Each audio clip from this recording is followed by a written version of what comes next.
काय माहिती ती काय माहिती ह्याचं अगं ती नाही तो टॉप घेतलेला ह्याचं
Hello, good morning, everyone. Good morning, sir. Good morning. Now I request the anchoring team to please take over the charge.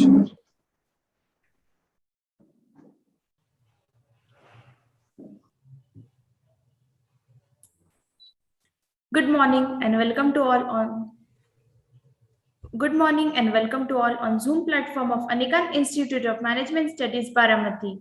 This is Neha Shah and Dikshita Doshi from MBA first year. You can have what you want if you know how to form the mold for it in your own thoughts. There is no dream that may not come true. Only precondition is one must use the creative force working within. The methods that work for one will work for all. The key to power lies in using what you have freely, fully, and thus opening wide your channels for more creative force to flow through you.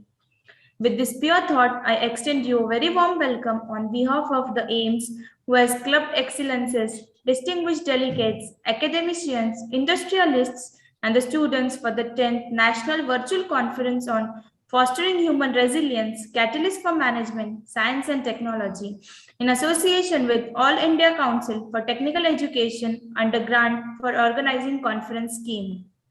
It is indeed a true pleasure for me to extend a hearty welcome to today's chief guest, Shri Vikas Lingrekar, Honorable Secretary, AIMS Baramati.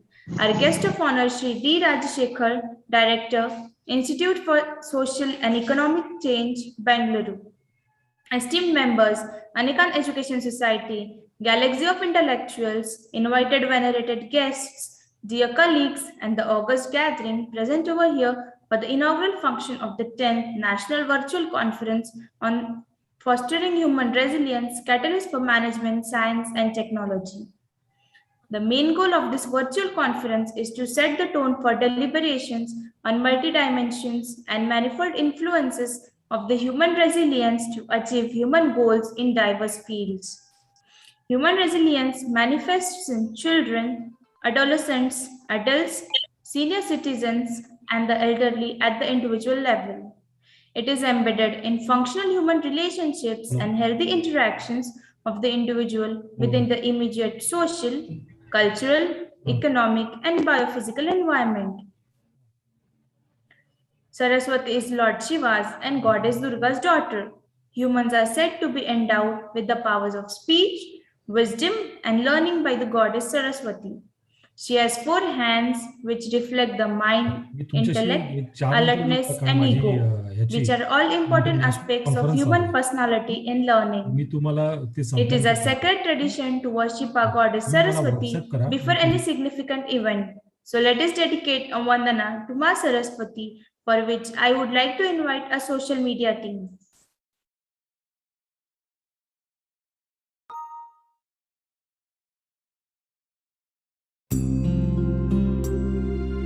या कुन्देन्दु तुषारहारधवला या शुभ्रवस्त्रावृता या वीणावरदण्डमण्डितकरा या श्वेतपद्मासना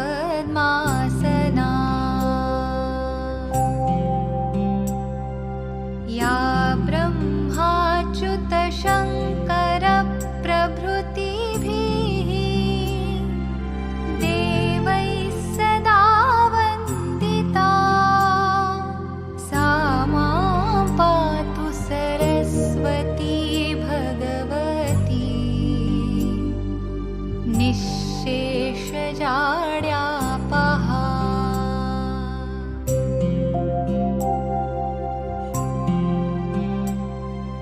शुक्लां ब्रह्मविचारसारपरमा आद्यां जगद्व्यापिनीं वीणापुस्तकधारिणीम् अभयदा जाड्यान्धकारापहा हस्ते स्फाटिकमालिकां विदधतीं पद्मासने संस्थितां वन्दे तां परमेश्वरीं भगवतीं बुद्धिप्रदां शारदाम्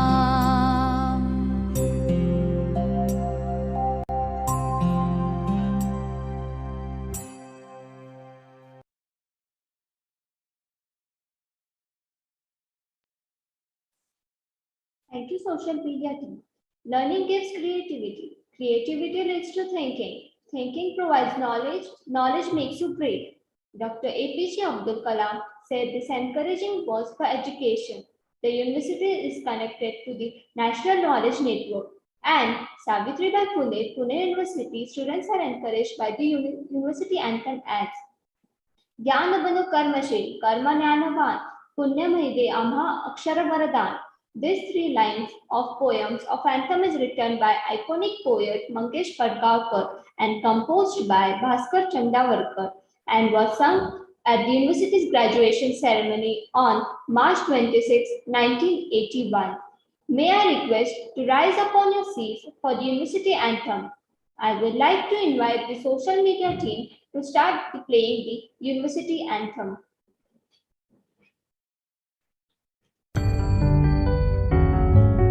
पुण्यमयी दे Rama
Over to you, anchoring team.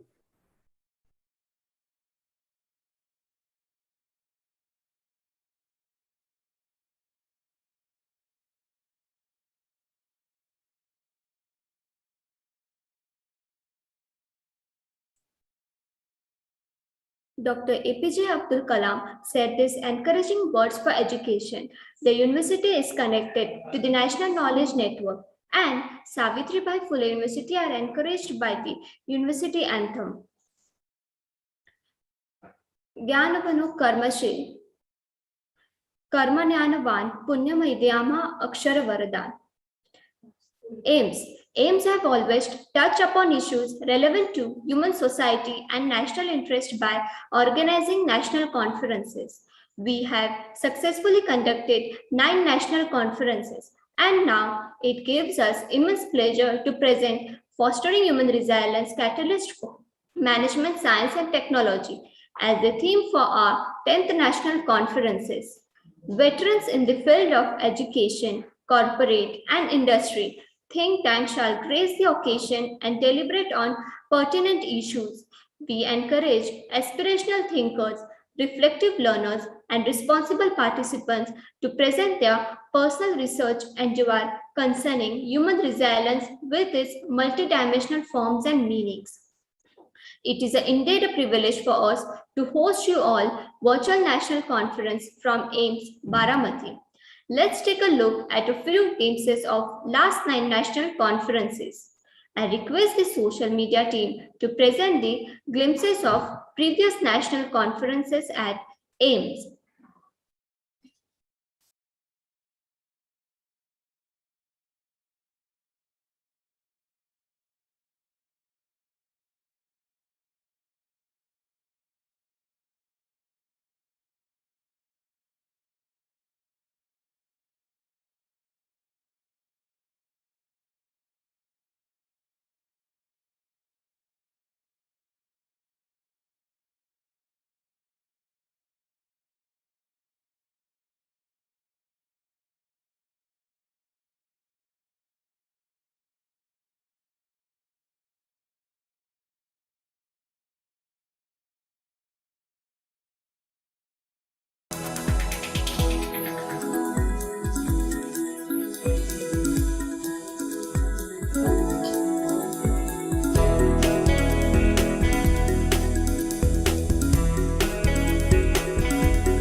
Thank you, social media team.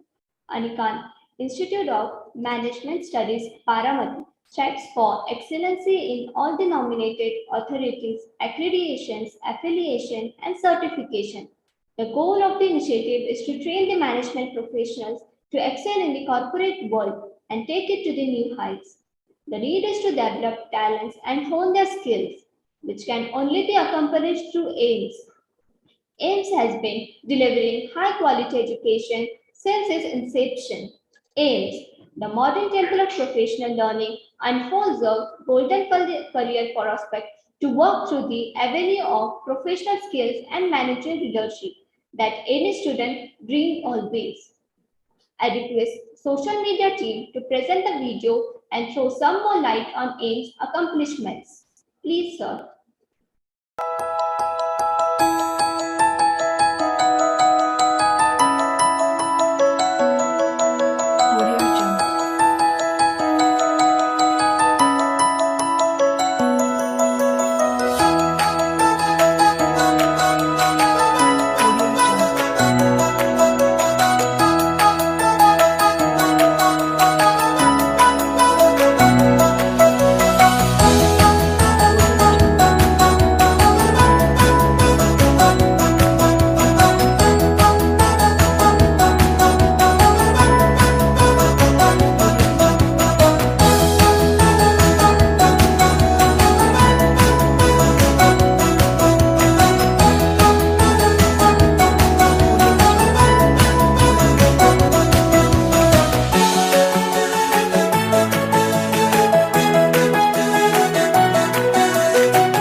Thank you, social media team. Well, Albert Einstein has said, if we knew what it was we were doing, it would not be called research, would it? It is on occasion like this that we get opportunities to test our knowledge and understanding. Einstein articulates how complex ideas can be and how often they come in forms that are hard to translate. Part of the magic is taking these whimsical abstractions and making them into concrete ideas. This all can be done by the best of brains, thinking, writing, innovating, and presenting this work by research. Here, for this national conference, many research scholars, academicians, industrialists, and even students truly contributed the valuable ideas, innovations, knowledge by writing research papers on the dynamic topic of fostering human resilience, catalyst for management, science, and technology. To present research work contribution, I request Dr. U.S. Kolimat sir, Review and Editing Committee to present National Conference Research Paper Summary. Please, sir.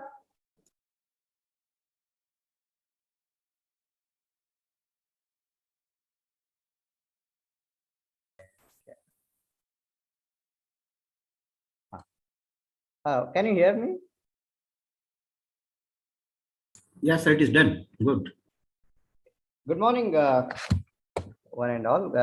Respected chief guest of the inaugural function for the 10th National Conference, Sri Vikas Lengreka sir, our Honorable Secretary of AIMS, and guest of honor, Dr. Rajsekhar, Honorable Director, ISEC Bangalore, and Dr. Emil Lahori sir, Honorable Director, AIMS, coordinator of the 10th National Conference, Dr. V.N. Sainkar sir, and co-coordinator, Dr. Praveen Yadav sir, all the delegates who have gathered for this national conference, my colleagues and the students. I consider this my honor to present our experiences and the insights while going through the review process as the review committee. The review committee for this present papers received during this national conference and the subsequent publication had 3 members, Dr. Professor V.N. Sainkar sir, and myself, that is Umesh Kolimat, and another colleague of mine, Dr. Abhishek Dikshit. we three constituted the review committee and of course review and editing committee, and the tasks cut out for our committee were receiving the papers and allocation of the review work among three of us, and doing the communication among ourselves and with the authors as the case may be. And the papers were reviewed by our editorial review panel on the premises of plagiarism, literary quality of the research contributions, and the innovative aspects of the research papers that were contributed during this conference. As far as the review process, the research papers that we received during this conference, we had indeed, I think I take the liberty to call it as overwhelming response to the national conference in terms of the research papers from across the country. Especially the representation was from Maharashtra, Rajasthan, Kerala, and Tamil Nadu. The representation from these states seemed to be more pronounced.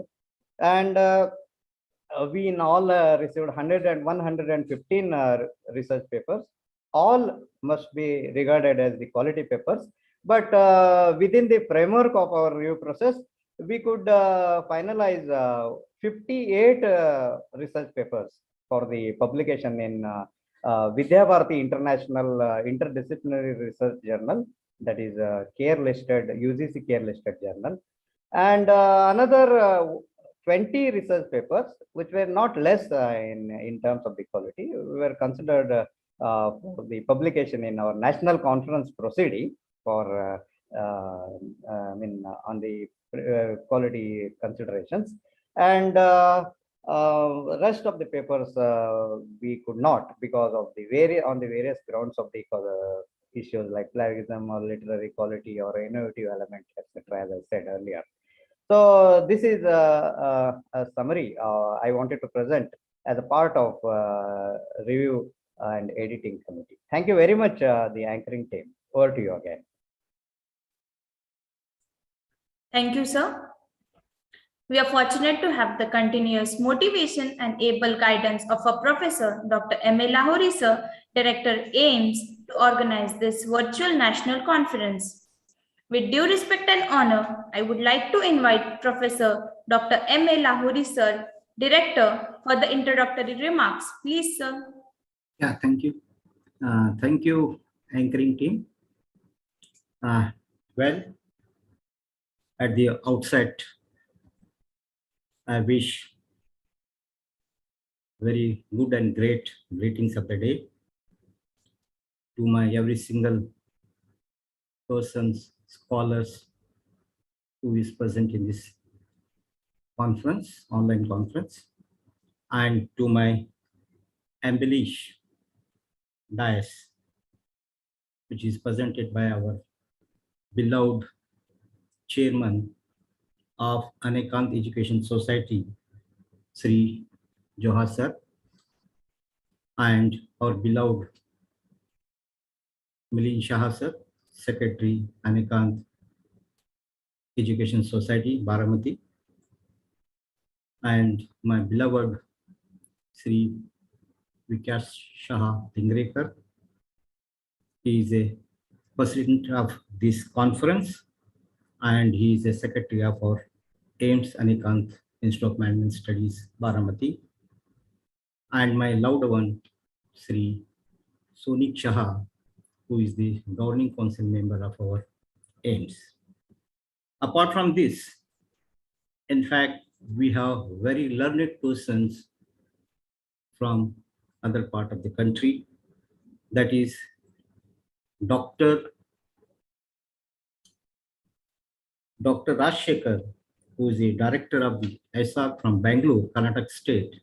He is a highly learned person, and he has been nominated as HAG, Higher Administrative Grade Academician and Professor. He is in charge of the SAC Bangalore, Karnataka State. And we have one of the best technical speakers today, Dr. Sarang Bola sir, who is representing from Satara, Maharashtra state. And tomorrow we have one of my good friend from Tamil Nadu, that is from Madurai Kamraj University, Dr. Vijay Durai. He is head of Department of the Management Institute of Madurai Kamraj University, Madurai, Tamil Nadu. And apart from this, we have our publishers. Basically, they are taken here, they have given the kind association to release our papers. With them, with their help, we are publishing our papers in EGC General Listed journals. That is Professor Abhishek, he is Associate Professor of Mahakal Institute of Technology, Ujjain, that is in MP. And we have Professor Chetan Thakkar. He is Assistant Professor, Government College of Engineering, Karad. Apart from this, we have other main items in this, main staff of this. Basically, I must say they are the main pillar on that we have constructed the entire things. I'm very happy to share this. This is the 10th National Conference in Sikkim. I mean, every year we have been hosting national conferences in the month of October. And we have not missed anything. In spite, we have so many hurdles, so many things, so many natural calamities. Despite of that, we have been organizing the national conferences only with the interest so that our student can be grown up and we can give very good feedback to the industries as well as academicians and those who are the writing the thesis and doing the research, they can get a very good platform too. My dear delegates and participants, this is the 10th year of Anekant Institute of Management Studies, which is just not a 10th year. This was the monumental years we have spent here. And we have done a lot of the marvelous work. And I must say, that is what a memory we can have with us. And every year, certainly, we are planning very minutely and we are organizing the events so that the student must get the benefit out of that. Now, this conference, we are going to release 2 publications. One publication is ISSN number in the EGC listed journals. And second, as rightly said by our Dr. Kolimat sir, that is the ISBN, which is in-house proceeding. So what I'm trying to say, the magnitude of work right from scratch to finish is very important when you take any task. This conference was conceived in the last year. I mean, for the next year conference also, we have planned this year and we have finalized the title. We have finalized the convener of the conference this year itself. So in aims, whatever we do, we plan it properly and we execute to its finish in perfection. If you take the example, the committees of the Anekant Institute of Management Studies, I mean the review committee, yes, they have done a wonderful job by reviewing 120 papers. That's not a joke. That really required your commitment. That really required your hard work and hard wiring rather. And it required a lot of time to be involved into that. So all 120 papers have been reviewed by the Dr. Sankar sir, Dr. Umesh Kolimat sir, and Dr. Dikshit sir. And they had taken only quality papers which can fit the requirement of the EGC listed journal. And as per the requirement, they have been chosen and they are going to publish today itself.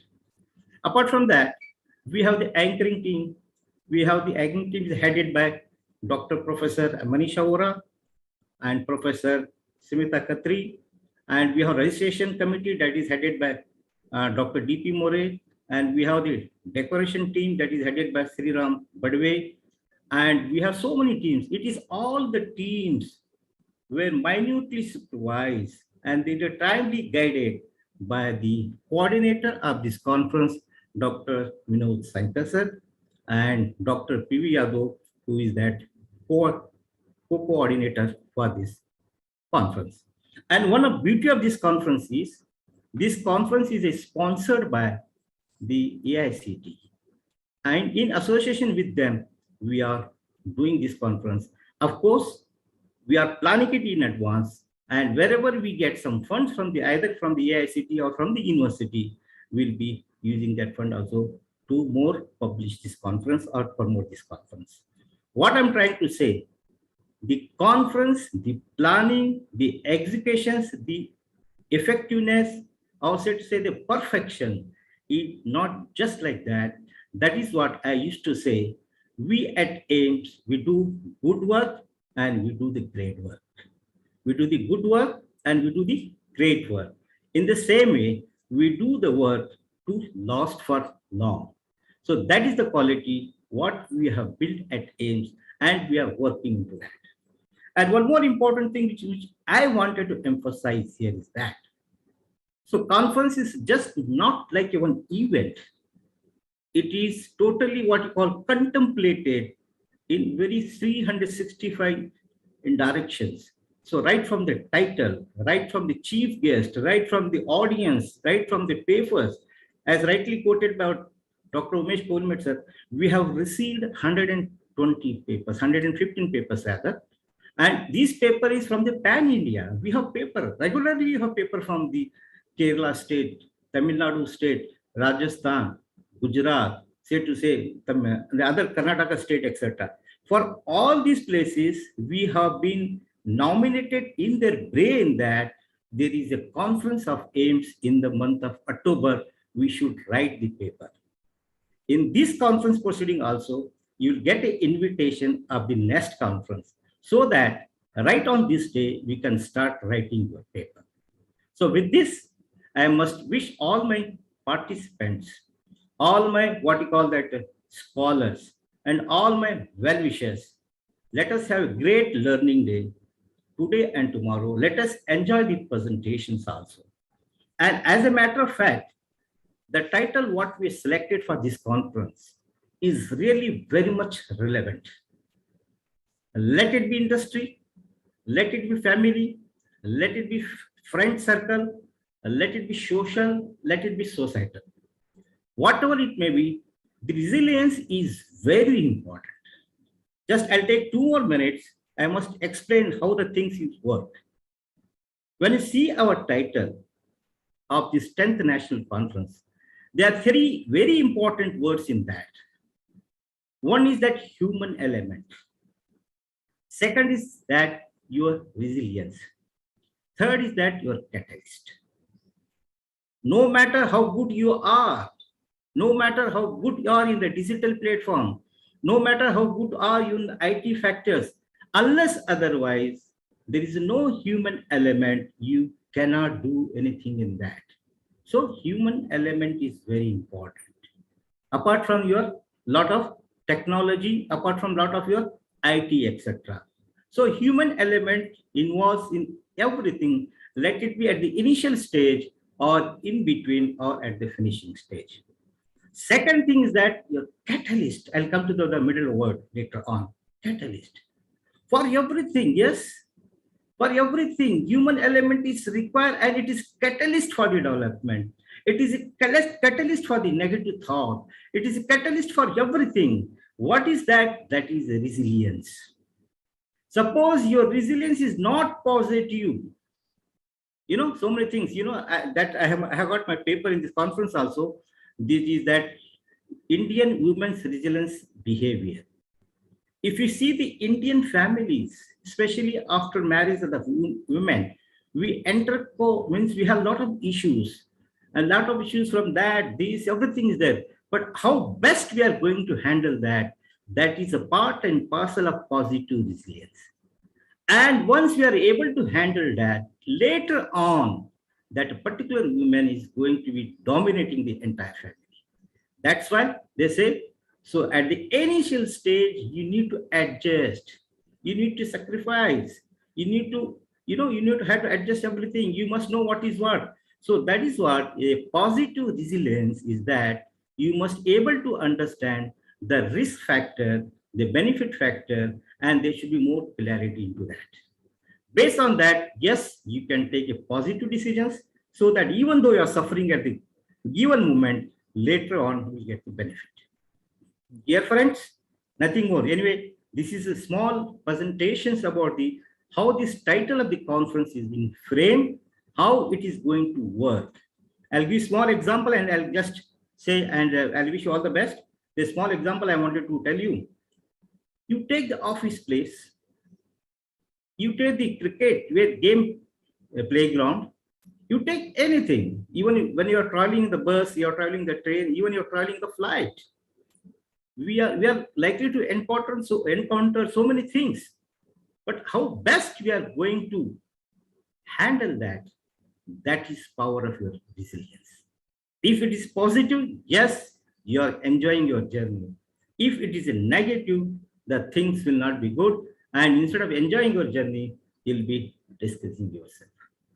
So dear friends, dear scholars, and dear my colleagues, so with this, I wish you all the best, and I'm thankful to my teaching staff and non-teaching staff and all my well-wishers who have directly and indirectly supported to make this conference on the great platforms. And I'm very happy to all my paper contributors, who are 120 paper authors. I wish them all a very good day and learning day. Thank you very much. Over to the anchoring team. Thank you. Thank you, sir, for your introductory remarks. Success factor of any conference is primarily the true contribution of the valuable research papers by researchers, scholars, academicians, industrialists, and even students. The research efforts are compiled and showcased in the form of conference proceedings and e-book. Now, may I request to Professor Abhishek Raghuvanshi, sir, for the publisher remarks. Please, sir. Good morning, all. My name is Chetan Thakur. I am a part of Indumati Research Publication. I work closely with Abhishek Raghuvanshi, sir. Actually, today Abhishek sir is not keeping well. He has been hospitalized for further treatment. So I will be talking few words on behalf of him. First of all, we would like to express our good wish to all of you and a very good luck for all your future endeavors. Let me take you through what is Indumati Research Publication, what services we offer at Indumati Research Publication, what you can expect from us, and how we can help you through your research publication journey. So basically, we are providing publication services like assistance in writing of articles, publications of article. Our aim is to provide a better platform to all research scholars as well as to faculty members who are doing good quality of research work. Actually, the role of a good teacher or good guru is to provide a right path to their research scholars, or we can say shishya. Okay, so basically in Maharashtra, there are a lot of research scholars who are facing these kind of issue related to research work. Most of them are unaware about the publication categories like UGC Care. What is UGC Care? What is Scopus? What is Web of Science? What is UGC Care Group 1 category? What is UGC Care Group 2 category? So we are always here to assist you in such kind of work. So I request all the faculty members, all the research scholars, if you have any doubts related to such kind of works, feel free to ask us. Okay, so briefly, Indumati Research Publication is one-stop solution for all your questions related to research publication. I would encourage you all to go ahead, just give us a call or write us through email, discuss with us about your doubts and requirements, and we would assist you thoroughly throughout your research publication journey. Looking forward to hear from you all. Once again, best of luck to all you. Over to you, Dikshita. You can continue with your next session. Thank you, Abhishek sir and Chetan sir. AIMS always believes in encouraging the spirit for research and innovations among teaching fraternity, students, community, and the industry. It is a great privilege that AIMS is releasing selected papers in the UGC Care Group 2, Web of Science, Vidya Bharati International Interdisciplinary Research Journal, and also a conference proceedings. Thus, we are publishing 70 plus high quality research papers. It is a great honor for us to be able to release the conference ebook and journal today. May I take this opportunity to invite Shri Vikas Shah Lingrekar, Honorable Secretary, AIMS, Baramati, for their address and release of conference ebook. Over to Shri Vikas Shah, sir. Please, sir. Okay, thank you. Good morning. I am Vikas Shah, Secretary of AIMS. I cordially welcome all the resources persons and delegates with a variety of thoughts and ideas for our 10th National Conference on the theme of Fostering Human Resilience, Catalyst for Management Science and Technology, which is sponsored by AICTE New Delhi. I am sure this academic event shall bring many important aspects of human resilience and its implications to the human society in the coming years. This conference also chose some of the best papers in terms of research, insights, and quality and innovativeness to be published in a care-listed journal. Thus, the discussions of the national conference shall reach wider audience and achieve greater impact. Further, the beauty of conference is that we have two distinguished professions like ISSN and ISBN. Apart from this, we are awarding for the best paper presentation. I believe the discussions that will take place during this conference have a lot of potential to influence our society, business, and governance in the coming years. I wish all the resource persons, the delegates, our AIMS teaching, non-teaching staff, and beloved students will make the most of this national conference and mutually enrich their knowledge. May the objects of the event by fully achieved. I am proud and also appreciate Dr. M.L. Ahuli, Director, AIMS, and his all team for their hard-working efforts to make this conference glorious and fruitful. Further, I am happy to mention that this is 10th Sequel conference which is being organized in the month of every October on regular basis.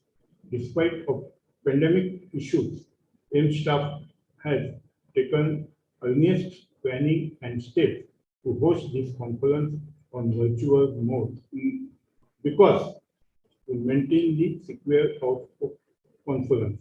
Once again, I welcome all of you to this wonderful academic event. I am very glad to announce that conference proceeding is released. Thank you. Thank you, sir. We feel privileged to have Shri Dr. D. Raj Shekhar, Director, Institute for Social and Economic Change, ISEC, Bengaluru, as the guest of honor. It is my utmost pleasure to brief about the Excuse me, accomplishment. anchoring team. Let me just release the conference proceedings, that ISBN and ISSN proceeding, and then we will go ahead with the guest of honor address. So with the permission of chair, with the permission of secretary of AIMS and all the distinguished dignitaries, here I am just releasing the conference proceeding in through the virtual mode.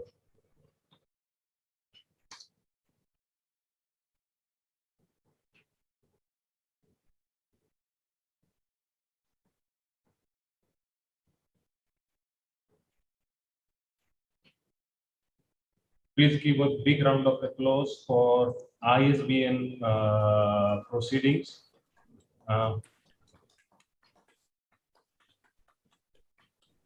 Great work done by review and editing team.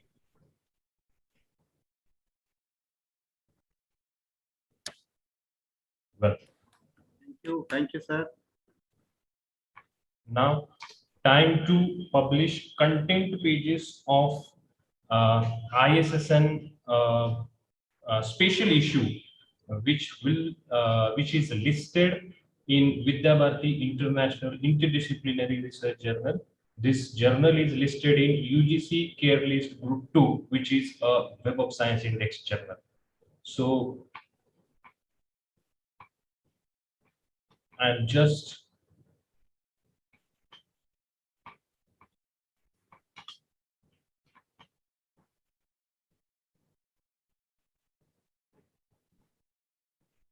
special issue 2021. And here it goes. The 10th National Conference Virtual Mode on Fostering Human Resilience, Catalyst for Management, Science and Technology. Here is the special issue of this conference. Please give a big round of applause for the ISSN proceedings, which is listed in UGC Care List Group 2, that is Vidyavarti International Interdisciplinary Research Journal. Thank you very much. Over to anchoring team.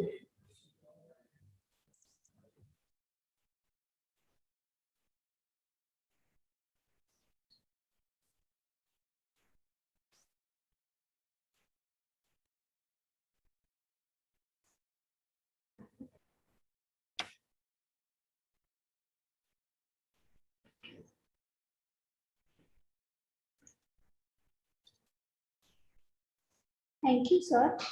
We feel privileged to have Sri Dr. D. Rajshekhar, Director, Institute for Social and Economic Change, ISEC, Bengaluru, as a guest of honor. It is my utmost pleasure to brief about the accomplishments, academic attainments, and achievements of our distinguished guest. Dr. D. Rajshekhar is a higher administrative grade professor at the Center for Decentralization and Development at the Institute for Social and Economic Change, Bengaluru, India. He is PhD in Economics from Jawaharlal Nehru University, New Delhi. Currently, he is teaching development studies and carrying out research on different dimensions of development at ISEC. He is also a visiting scholar at various reputed overseas universities. He was Abdul Nazim Saab Chair Professor at the Center for Multidisciplinary Research, Dharwad, Karnataka. Dr. Rajshekhar has published 29 books, monographs, and over 100 book chapters, working papers in the areas of decentralization, delivery of public services, social protection, microfinance, and local organizations. Serving in policy bodies of the governments and organizing capacity development programs for government, cooperatives, and civil society, institutions, donors, governments, and banks, and NGOs in India and Central Asia. Demonstrate his deep subject knowledge and insights. He has received the Convent Sanjana Lal Prize for his page on collusion, co-option, and capture, social accountability and social audit in Karnataka, India, which was published in the Journal of Oxford Development Studies for its contribution to development studies. I am sure this brief introduction has created excitement among the audience to listen to our profound guest. May I invite Dr. D. Rajshekhar to share his thoughts. Please, sir. Good morning to all of you. And I thank the anchoring team for this nice and generous introduction. I am thankful to. At the outset, let me thank the management of AIMS in general, and then Professor M.A. Lahori, directors of the institute in particular, for giving me this opportunity to share some of my views on the theme of this conference, the national conference, namely fostering human resilience. I'm quite impressed at the institute, Alekant Institute of Management Studies, AIMS, that it has organized 9 national conferences on the most current themes. Even this one also, the fostering human resilience, is somewhat new area, and then it is something which emerged from about 2015 onwards. So this is very new area, and then I congratulate AIMS for picking up this very interesting theme, and also very relevant, as Professor Lahori has already mentioned, that this is very relevant theme for this conference, so for the India. I'm also quite happy that the the previous 9 conferences were organized so that they are helpful to the students, doctor students to write their thesis, and also for the industry and academicians. And I'm also quite impressed that the e-book is already out. It is published and it's electronically available. So this whenever we hear about AIIMS, and then we think of that famous hospital in Delhi, and I do hope that in the next few years, AIIMS that is the Arekant Institute of Management Studies will become as famous as AIIMS in New Delhi, that is the famous hospital and medical college. I would like to speak today on managing microfinance and then lessons for fostering human resilience. And this is based on my experience of working on microfinance. And this is when I say that my experience, it's a basically research experience. And with the permission of Anchor team, and then I would like to share my PPT. Is that possible? And then I would, if that is possible, then I will now proceed to share the PPT with you. And then is it visible to you? Will someone confirm this one, please? Yes, sir. It is visible. Oh, thank you very much. Thank you very much. So, as I mentioned, the topic of my presentation today is managing microfinance in India, lessons on fostering human resilience. And as a way to introduce this particular topic, I would like to say that human resilience is an intuitive response to extreme adversity that humans face, and acute stress observed across the life course. In one's life, the life cycle, the humans face adversities and stresses. And then the more the resilience that they have, the less is the pain that they will be going through. And then there are a number of ways in which resilience can be built. Professor Lahori and then some of the other my previous speakers that spoke about industry and various other kinds of things. But in my opinion, even membership in microfinance groups, it also helps the people to respond to the adversity and acute stress. Now, what is the microfinance? Because there may be a large number of students, and then these conferences are supposed to be helping to the student. For sake of the students, I would like to define microfinance as a program that provides the poor with savings, credit, and insurance facilities to set up or expand income generating activities relating to agriculture, allied activities, and non-farm sector.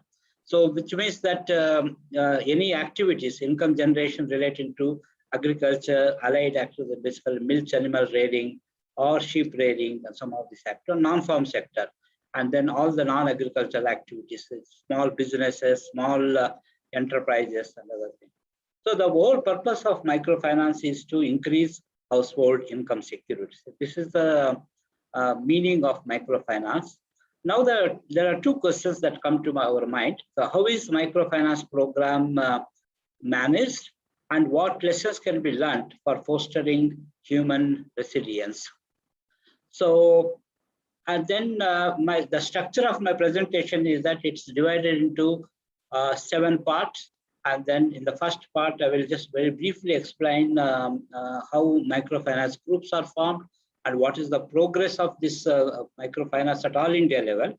And based on the data that is prepared by National Bank for Rural Agriculture and Rural Development, I provide the progress of microfinance in India. And then based on that, we can learn 4 lessons relating to consumption and small production, livelihood support and sustainable development, state support and empowerment of women.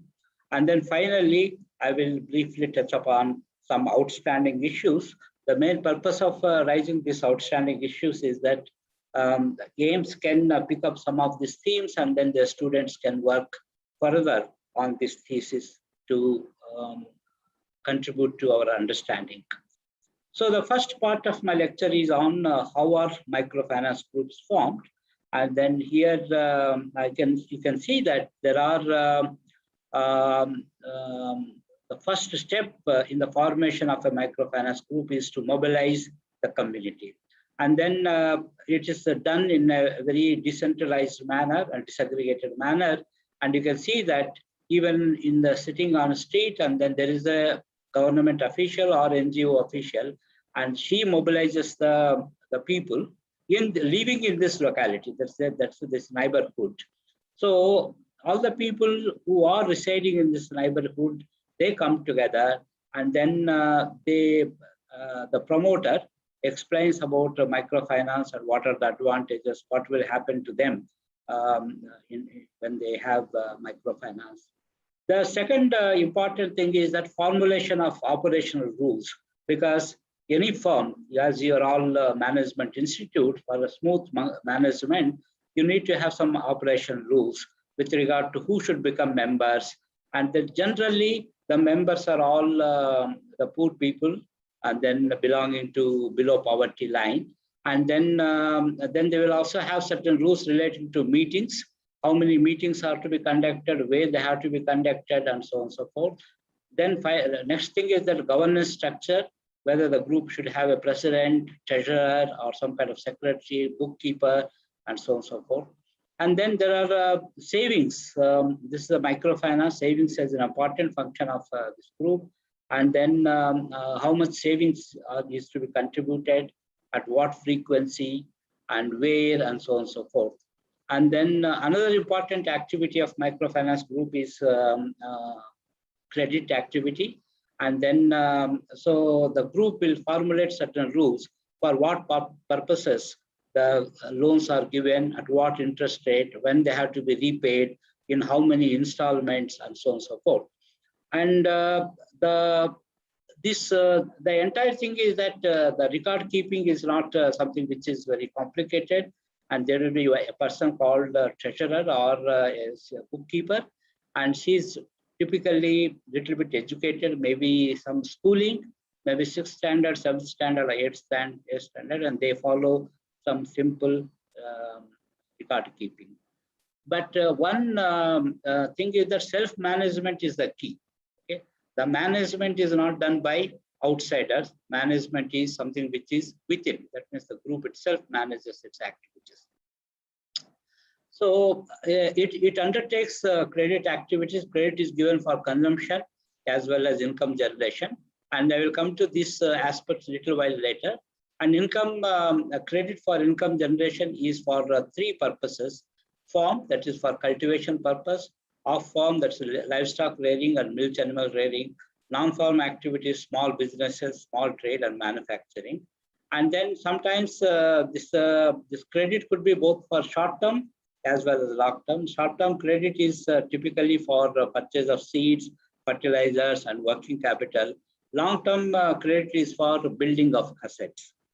So let's now, the other important thing is that credit plus activities.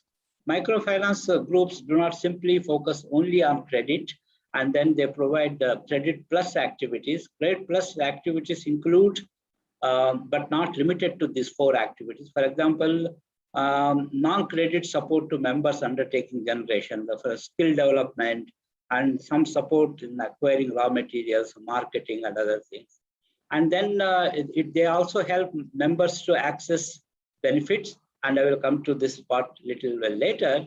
And then the groups also build a capacity, develop capacity of the members to participate in community activities, not only the management of the group and then bookkeeping and then other things, but in terms of community activities. And then what kind of resources are there with the government and local government, and how to gain these resources, and then so on and so forth. And then the important credit plus activities, socio-economic and political empowerment. So these are some of the things which need to be done by these people actually. And then with this, I will move on to the second part. That is, what is the progress of microfinance in India? As I stated to you already, that I will this SHG movement is basically spearheaded by NGOs, non-governmental organizations, and also banks all over India. That banks have been at the forefront in promoting this one. And government also has promoted microfinance groups, which are called self-help groups. And then as a part of their various programs, watershed programs, giant forest management, National Rural Livelihood Mission. So that's what is called NRLM. And I'll be referring to this NRLM throughout my lecture. So this is the abbreviation for that. And then NABARD, in 1992, NABARD, impressed by some of the initial activities, it has started one bank SHG link, some kind of pilot project on bank SHG linkage program. So under this, what happens is that the banks would provide credit for to each of the groups. So unlike other types of loans, it's a group loan. The loan that is given to the entire group, which will disperse this amount among all the the members who have need. It need not necessarily be to all the members, but those who have need and other things. So they have their own rules, but then there are certain rules relating to that one. And then the groups will have to fulfill certain criteria to the bank, then banks will disperse these loans. So this was started in 1992, and then I will provide some statistics relating to these groups, and these are very simple statistics. And then let's move on to that one. That is the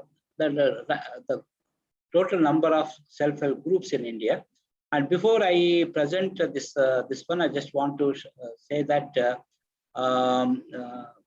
what I have been talking to you is about self-help groups, and then they were 61 lakhs in 2008 and 9. The total number of self-help groups in India was 61 lakhs, and it gradually increased to 79 lakhs in 2015 and 16. By last financial year, 2020 and 21, the total number has gone up to 112 lakhs. Okay, so that means 1 crore 12 lakhs SHGs are there in India. In India as a whole, the total number of self-help groups is 1 crore 12 lakhs. This is a very impressive figure. How about other things? As I was mentioned, the two important activities of self-help groups is to savings mobilization and credit dispersal. Savings mobilization is it has gone up from about 5,000 crores in 2008 and 9 to 37,000 crores by 2020-21. So there has been almost 5 times increases there. And then loans dispersed has also gone up from about 12,000 crores in 2008 and 9 to 58,000 crores. And amount outstanding, the main difference between amount outstanding and then loan dispersed is that here interest rate gets accumulated, okay, accumulated interest. It has gone up from 22,000 crores to about 1 lakh crores in 2020 and 21. So even when you look at not only the number of self-help groups, savings mobilized and loan dispersed, all of them have witnessed a considerable increase. Now, this is a different graph, which basically shows that amount per group, that means average amounts. This is average amounts of savings and credit, and they're all small. It's not much actually. So for example, savings per group was 9,000 in 2008 and 9, and it has gone to 33,000. Likewise, loan dispersed was about 20,000 in 2008 and 9. Now it has become almost 52,000. So they're still small. It's not really very huge amounts. What does this imply? This implies that this is basically for the poor, and then who face very crisis, and then who face adversities, and then it is in their case that fostering human resilience become very important. And then but the health of this program is quite good. And then what is presented here is the ratio of savings to credit. So what it means that let's first look at the amount of loan dispersed, that is this blue line. That means for every 100 rupees of savings mobilized by members, how much loan has been dispersed. In 2008 and 9, for every 100 rupees of savings mobilized by members, 221 rupees of loan was dispersed, but it has come down to 155 rupees. So which means that the entire thing is based on some very sound banking principles. Likewise, even outstanding, it was in 2008 and 9, for every 100 rupees of savings, and then 409 was amount outstanding, and it gradually declined to 276. So which means the health of the program is somewhat improving. And then it's not really, it's based on the internal strength of the members. The next question that I would like to address is that how important is this microfinance movement in India? And then here I just did some small calculation. The total number of villages in India is 6.45 lakhs as of now, okay? And the total number of SHGs, as I mentioned, is 1 crore 12 lakhs. If you simply divide so self-help groups by number of villages, you get the product as 18. So which means on an average in India, there are 18 self-help groups which are there. So which is quite significant. So whether it's small or big village, on an average, we have 18 self-help groups. Which is quite significant. The next one is that the inclusive development, that the total number of SHGs are 168 millions. Total households is, I'm not able to see this one, okay, 260 millions. And households having membership in SHGs in India is 65%. So what it basically, that my rough calculations show that about 65% of the total households in India have membership in self-help groups, which is very, very significant. Considering the fact that we have only about 30% of the households living below poverty line, it is which means almost all the poor and also those who are vulnerable, they are all covered in this program. So this is the importance of self-help groups, and then also the movement. With this one, and then now I'll move on to lessons that we can learn as far as fostering human resilience is concerned. The lesson one is that consumption and production credit to the poor. And then see, you all must have read in your textbooks or read in reference books. The poor and vulnerable households, they are unable to meet the consumption needs. Okay, consumption relating to food, education of children, and health. So these are the three important things. These three together will contribute to human resource development. And our country is still very low as compared to all other countries in terms of human resource development. So this is basically because most of the households, they are unable to consume for that. So what generally they do is that they depend on informal agencies, money lenders, employers, and shopkeepers. But these agencies may be providing credit, but they provide at a very high cost. The interest rate is quite high. Sometimes it's 36%. It is sometimes it can go as much as 120%. So which is quite high. And then when you borrow from such agencies at such a high interest rate, and this will lead to debt burden and vulnerability and poverty. And see, what happens is that when you have a very high debt burden, and then you become vulnerable, you are not able to, in a way, use all your income basically goes towards the repayment, and you are left with very little, and then you cannot really meet your health needs. If there is any health problems or something, you don't have money to even go to the hospital, and you cannot you cannot join your children in schools. And so therefore, vulnerability and poverty are the likely results. microfinance groups have been meeting consumption credit needs through innovative management. How exactly are they doing? Okay, so first thing is that they are enabling the poor to save. And then one of the important criteria to become member in a self-help group is that they have to contribute weekly savings. And then in order to make the members to understand the importance of savings, they link credit to savings. So which means if somebody wants to have 200 rupees of credit, then they have to have 100 rupees of savings. So therefore, members are in a way motivated to save. And then they also provide cost-effective mechanisms for saving collection. This is a savings collection takes place typically at the village level only.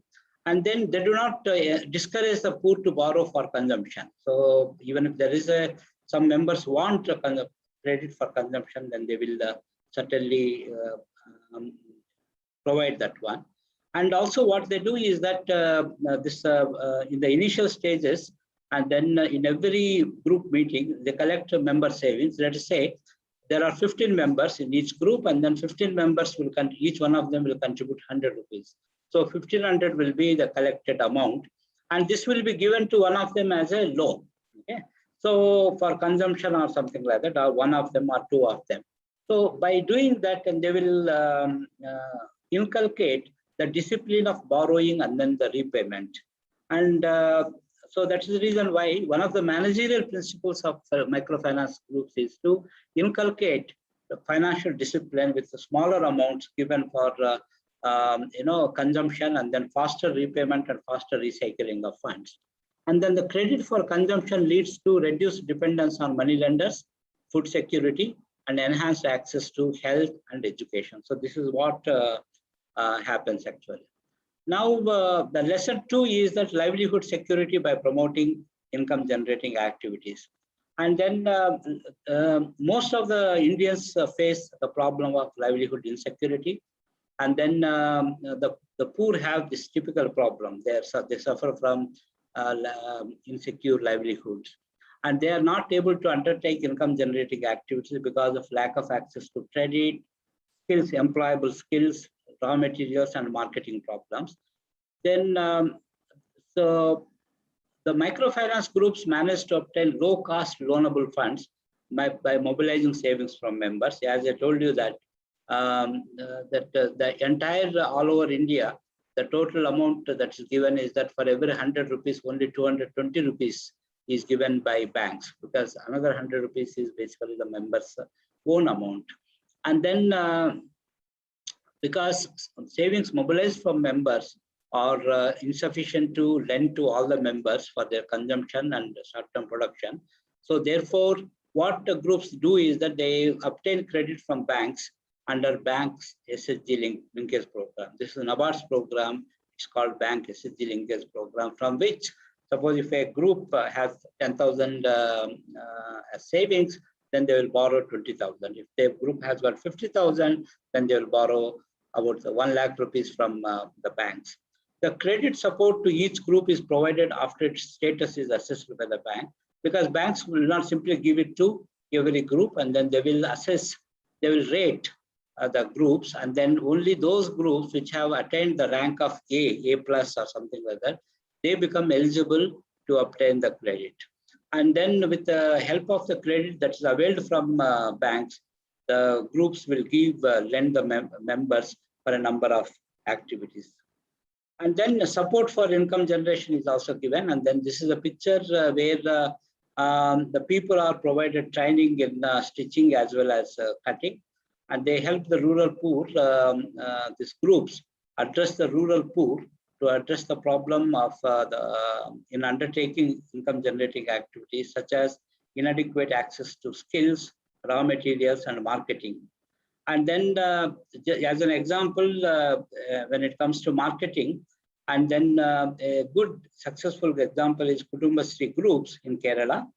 And then they link their SHGs with government procurement for Anganwadi centers. So which means Anganwadi centers, they supply some food items to mothers and children.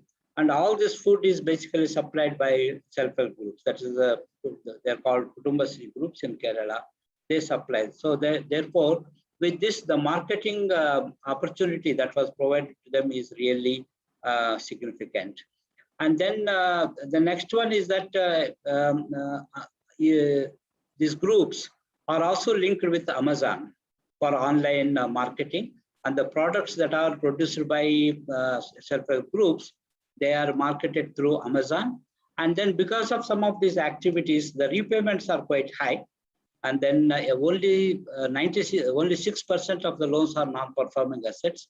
That is, which means that 94% of the credit that is disbursed to self-help groups has been repaid. So, which is quite good, because this is the the industries do not repay the loans, and then corporate sector is defaulting. But whereas the poor, the self-help groups, and then the members in these groups, they are not defaulting. So these are some of the pictures for which they obtain credit, livestock rearing, and then for bangle stores, and then also for this provision stores, and then shoe shop, and then this is, you can see that here some details are also provided, including GPS coordinates, and then this is done to improve the accountability and other things. So what are the benefits because of this this kind of things? Then to what extent the human resilience has been improved? And then there are some studies which I would like to quote here. These are the studies which have been done recently, 2019 and 20. And there has been one study by World Bank, and then impact of NRLM, a National Rural Livelihood Mission, is nothing but self-help group program on female labor force participation. So which means how many women participate in the labor force and then in self-employment activities. And this is the study that was conducted in Jharkhand, Maharashtra, as well as Madhya Pradesh. And then what these researchers have done is that they have visited the groups after 5 years after the introduction of NRLM. And then they found that in those villages where NRLM was introduced, such villages experienced an overall increase of 20% in self-employment livelihood activities. So as compared to the villages where there were no NRLM activities. And this in turn led to nearly 14% increase in women's participation in the workforce. So which means what happens is that the unemployment is one of the important problems, because this is something which will affect human resilience. And then the self-help groups are promoting employment among the women. The other one is that this International Initiative for Impact Evaluation is a very large and respected evaluation agency. It's called 3IE, which examined the impact of National Rural Livelihood Mission in 9 of India's poorest states in 2020. And the study found that an additional 2.5 years of membership in SHG increases total household income by 19% and gains in savings by of 28%. So what it shows that if a person remains as a member in self-help group, it contributes to their household income by 19% as compared to the households which do not have membership in self-help groups. And the gain that is recorded in the savings is 28%. So what it basically means with the income, the human resource, human potential, human resilience will become better. And then with savings also improves human resilience. So this is something which self-help groups are contributing. The third lesson that what we can learn from microfinance groups is that state support.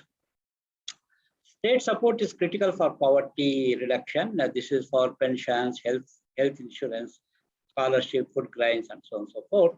This is such access to transfers by the government will contribute to fostering human resilience.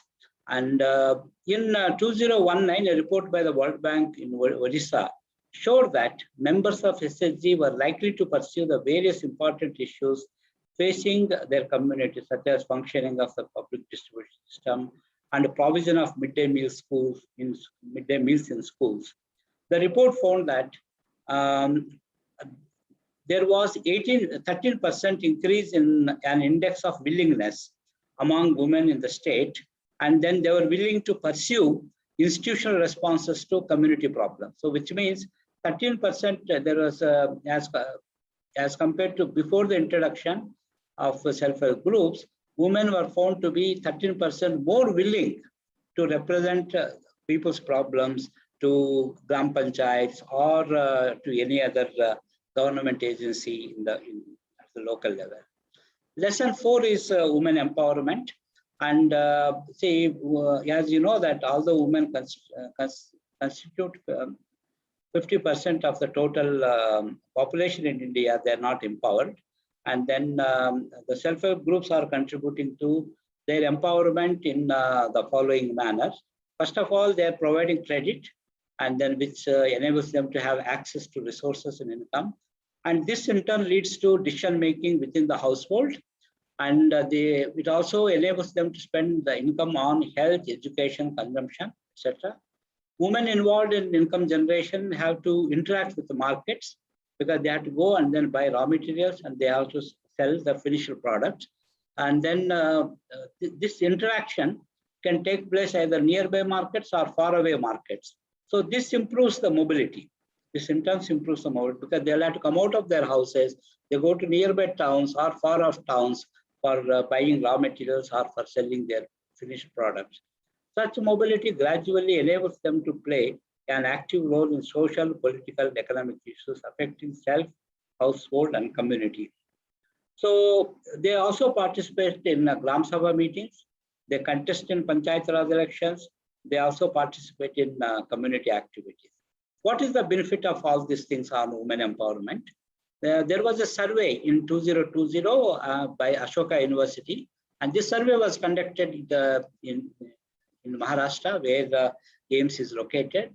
This study reported that SHGs have had strong impact on a range of indicators related to women's empowerment, including political participation, knowledge of administration, financial literacy, mobility, and decision making. There is another study which was done in Bihar by State Rural Livelihood Mission, and it demonstrated how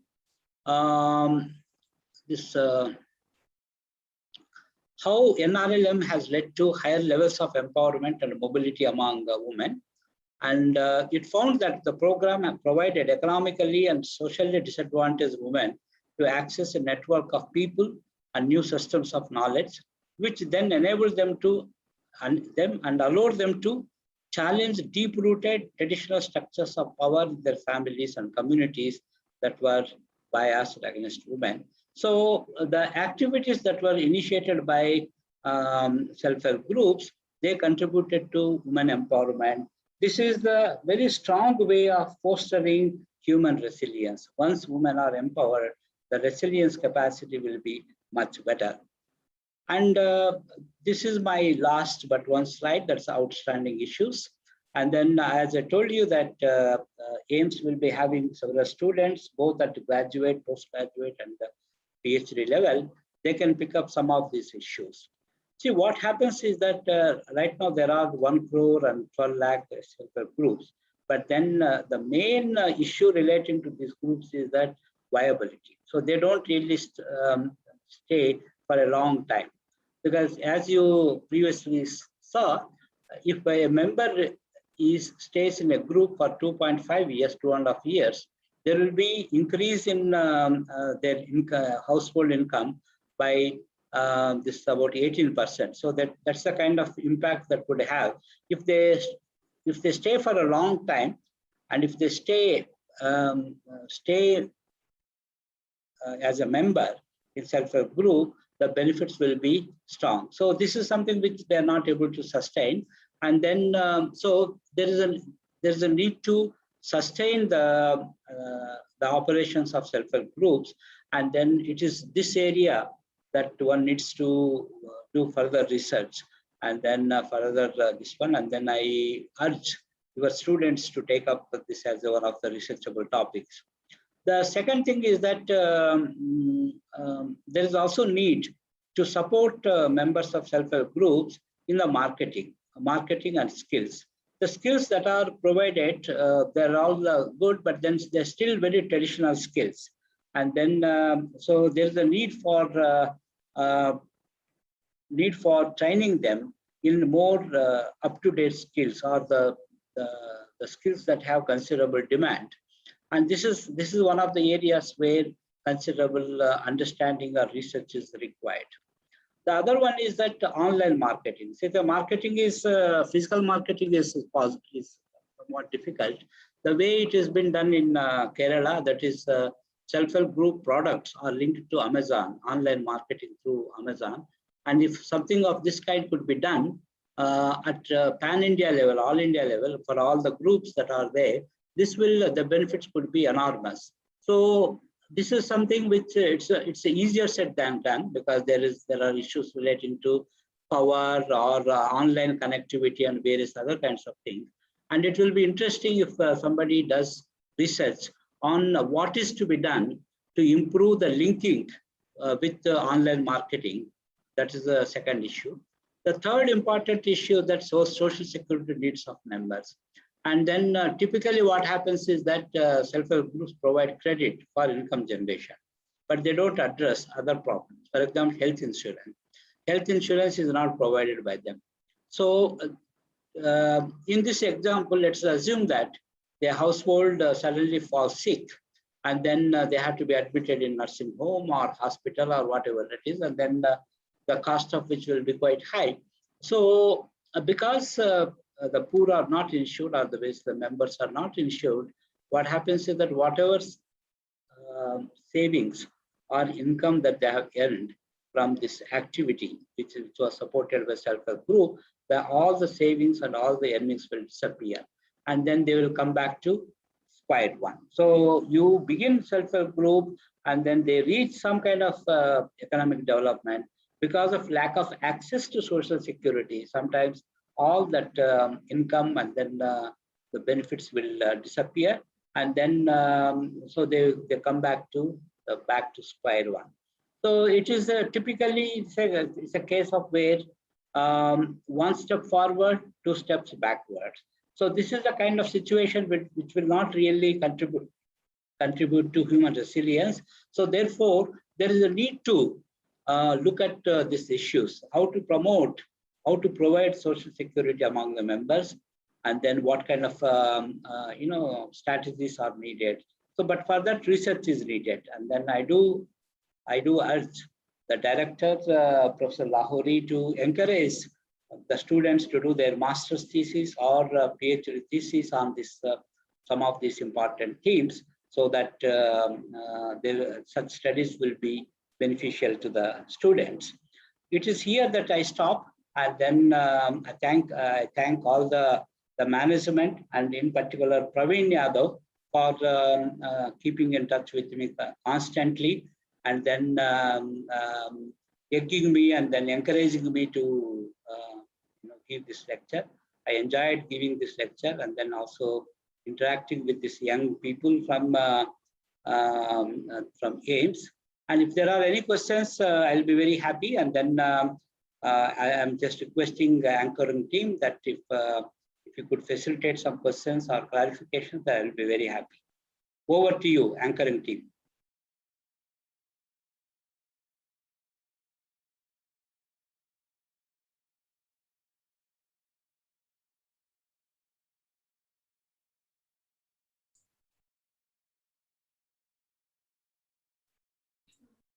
Thank you, sir.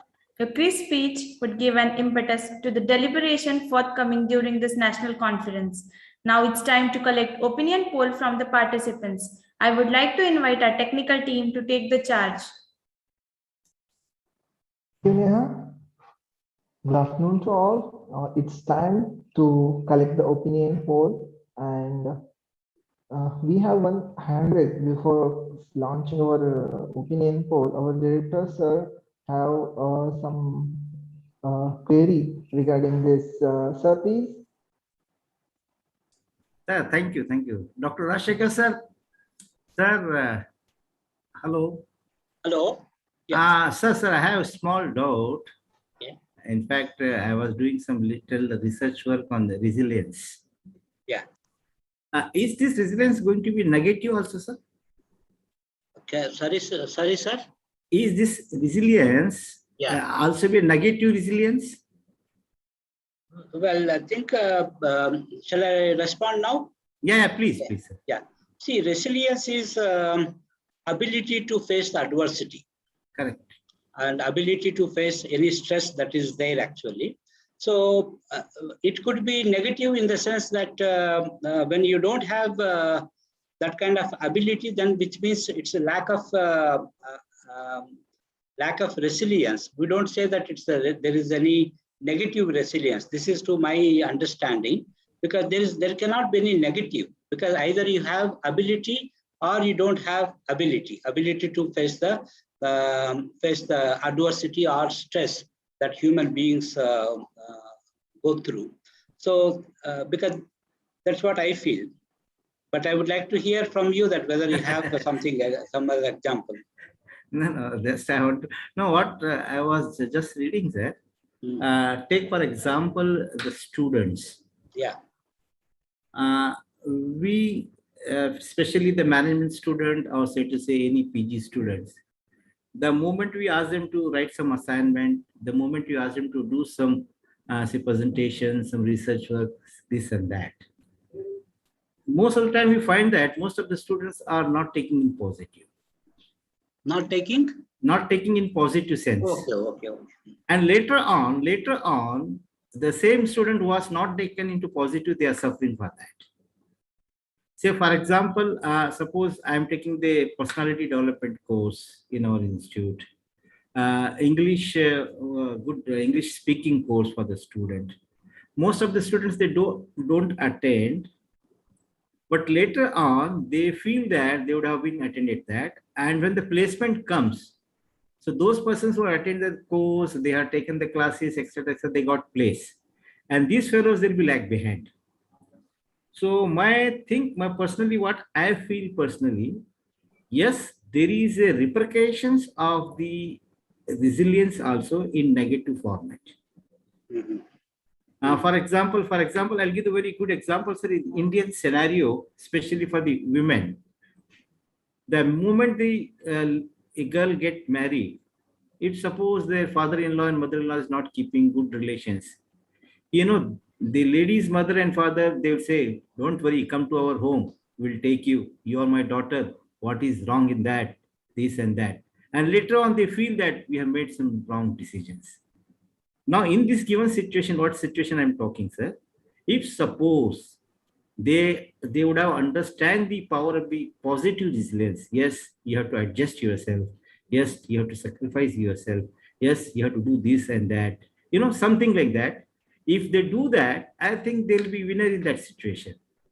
So my reading or my experience says that yes, resilience has certainly a negative impact also, and that is because of the social factors. So this is my feeling, sir. I think things may be subjected to corrections and subject to the research also. So, sir, thank you, sir. Thank you very much, sir. This topic has to be further researched, as I was telling in the beginning, because when I started to read, and then I think first ever scholarly work took place came in 2015. Until then, we did not have. So the definition is first started in psychology and some other fields. Gradually, it came to social sciences. Yes. But the whole thing is that the resilience, I think there's a need to do further research, and I'm very glad that AIMS has taken up this new area, and I encourage you to do further research on this. Yes, sir. Thank you very much, sir. Thank you for the input, sir. Thank you, sir. Dr. Umesh, sir, also having hand raised over here. Umesh, sir, please.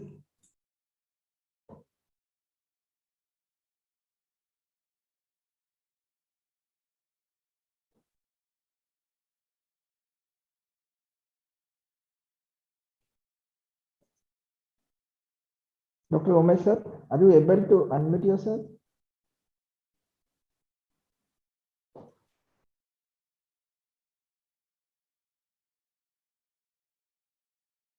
Sir, now sir can unmute. Okay, yeah, now I am unmuted. Good morning, Dr. Rajsekhar sir. Good morning. Sir, it was heartening to note a few facts about SSGs. Like, as I said, 18 SSGs per village and the repayment with only 6% NPAs, whereas the banks, public sector banks, lakhs of crores of rupees of NPAs are accumulated. So it's really exciting to note about SSGs. And you threw some light on the research possibilities for our students. Thank you so much, sir. I also representing the incubation center of our institute. Would like to know are there any entrepreneurial opportunities for our students in this area? Please throw some light. Certainly, actually, there are many entrepreneurial opportunities, and then because even some kind of incubation activities could also be started as part of this one, because that's what I was thinking. Because see, the skills that are being imparted to these members are some kind of their traditional skills, and then the marketing is also is a very traditional kind of marketing, and then the microfinance, though very important, you have something like 18 groups per village on an average, but then they are not able to graduate from this level to much higher level activities. So it would be interesting if management graduates and then students, they enter into this scheme and then make this as a kind of a sound business kind of opportunity. Thank you so much, sir. Look forward for further guidance in this regard if I want to take up this issue with our students. Sure. Please, you're most welcome. Thank you so much, sir. Our Dr. Dixit sir also having hand raised. Dixit sir, please. Yes, thank you, Chavan sir. Sir, indeed, very nice presentation. I want to know one thing, sir. Yeah. That if you see the geographical distribution of self-help groups in India, it seems as if it is skewed towards South India. Number of self-help groups seem to be more in South India, a little bit less in Central India, and really low in northern and northeastern parts. I am also working on a project of on agricultural cooperatives, primary agricultural cooperatives. When I was doing some data search, I realized this particular thing, sir. Now, what my point is, sir, that how can a rural woman find a self-help group? There are people who connect rural women with the self-help groups, but somehow a rural woman who wants to invest through microfinance, how can she connect with the self-help group if she doesn't know anybody? So please, sir. See, I think I agree with your observation that self-help groups are more located in southern India, and because this is a historical kind of development, so that's not something which has happened.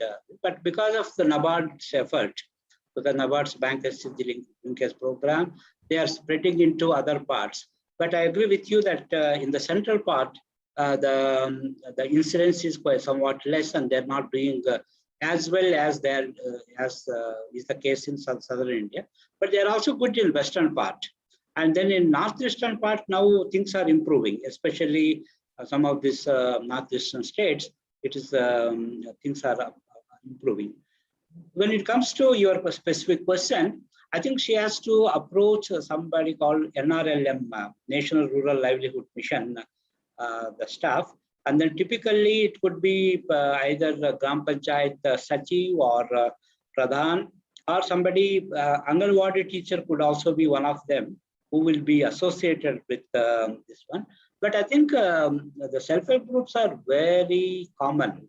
In fact, that's what I feel that I think most of the poor and then a little bit slightly above them are also part of self-help groups. And then because going by the figures that I have provided, the groups are available. That means basically the groups are accessible to all the people in this one. But I think to give you a straight answer is that NRLM official located in village level. Yeah. Thank you, sir. Thank you. Thank you very much. You're welcome. Thank you, sir. There are lot many questions to have a discussion, but we have certainly time limits to cover a poll here. So here we appeal to take part in the opinion poll. We are collecting opinion poll from audience over here, and we are launching our poll over here.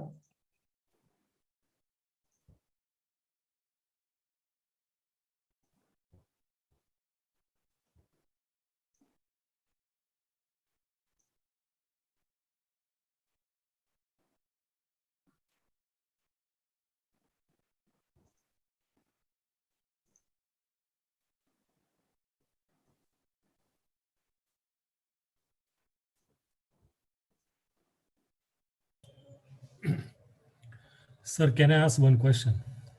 Yeah. Sir, please.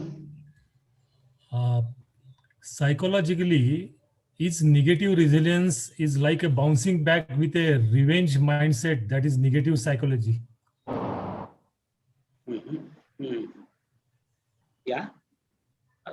Well, I think whether there is a positive resilience or negative resilience, because Professor Lahori felt that there could be negative resilience, and then whereas I felt that basically it's a dichotomous, whether you have ability to face the crisis, that means whether you have resilience or you don't have resilience.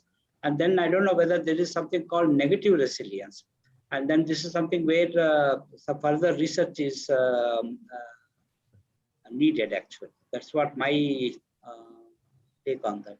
Because we all say that resilience like coming out like a phoenix bird, like coming from the scratch and then come out with a positive mindset and achieve your goals and something. So negative resilience, is it acceptable? Because resilience is always a positive psychology. Well, the resilience is the moment you say that resilience, then this is a positive, because you are resilient of something, resilient to something. And then this is basically the attribute or kind of a state of being, And sometimes this you don't really take, because Professor Lahori has given some example of students, and then those who attend the classes, which will help them to improve their employment opportunity or placement opportunity. They don't take an opportunity. That is basically not taking the opportunity to, in a way, get a better placement, rather than calling it as a negative resilience. That's my feeling, actually. Because this kind of thing will happen in most of the colleges and universities. The students, when they are offered opportunities, they don't take it. Maybe because they don't realize, they don't appreciate the importance of opportunity that is provided. Only subsequently, much later, they repent. They repent for not taking some of these opportunities. That could be one of them. The second thing is that why they don't take up the opportunities could be basically because their mindset may be somewhat quite different, actually. So whether you call it as losing an opportunity or negative resilience. So these are some of the things that need to be further investigated with several case studies. Whereas I have provided a more of rural development kind of scenario, and then I basically come from that kind of this one. But I think if one is talking about students, industries, and various other things, I think this concept needs to be further applied and then examined.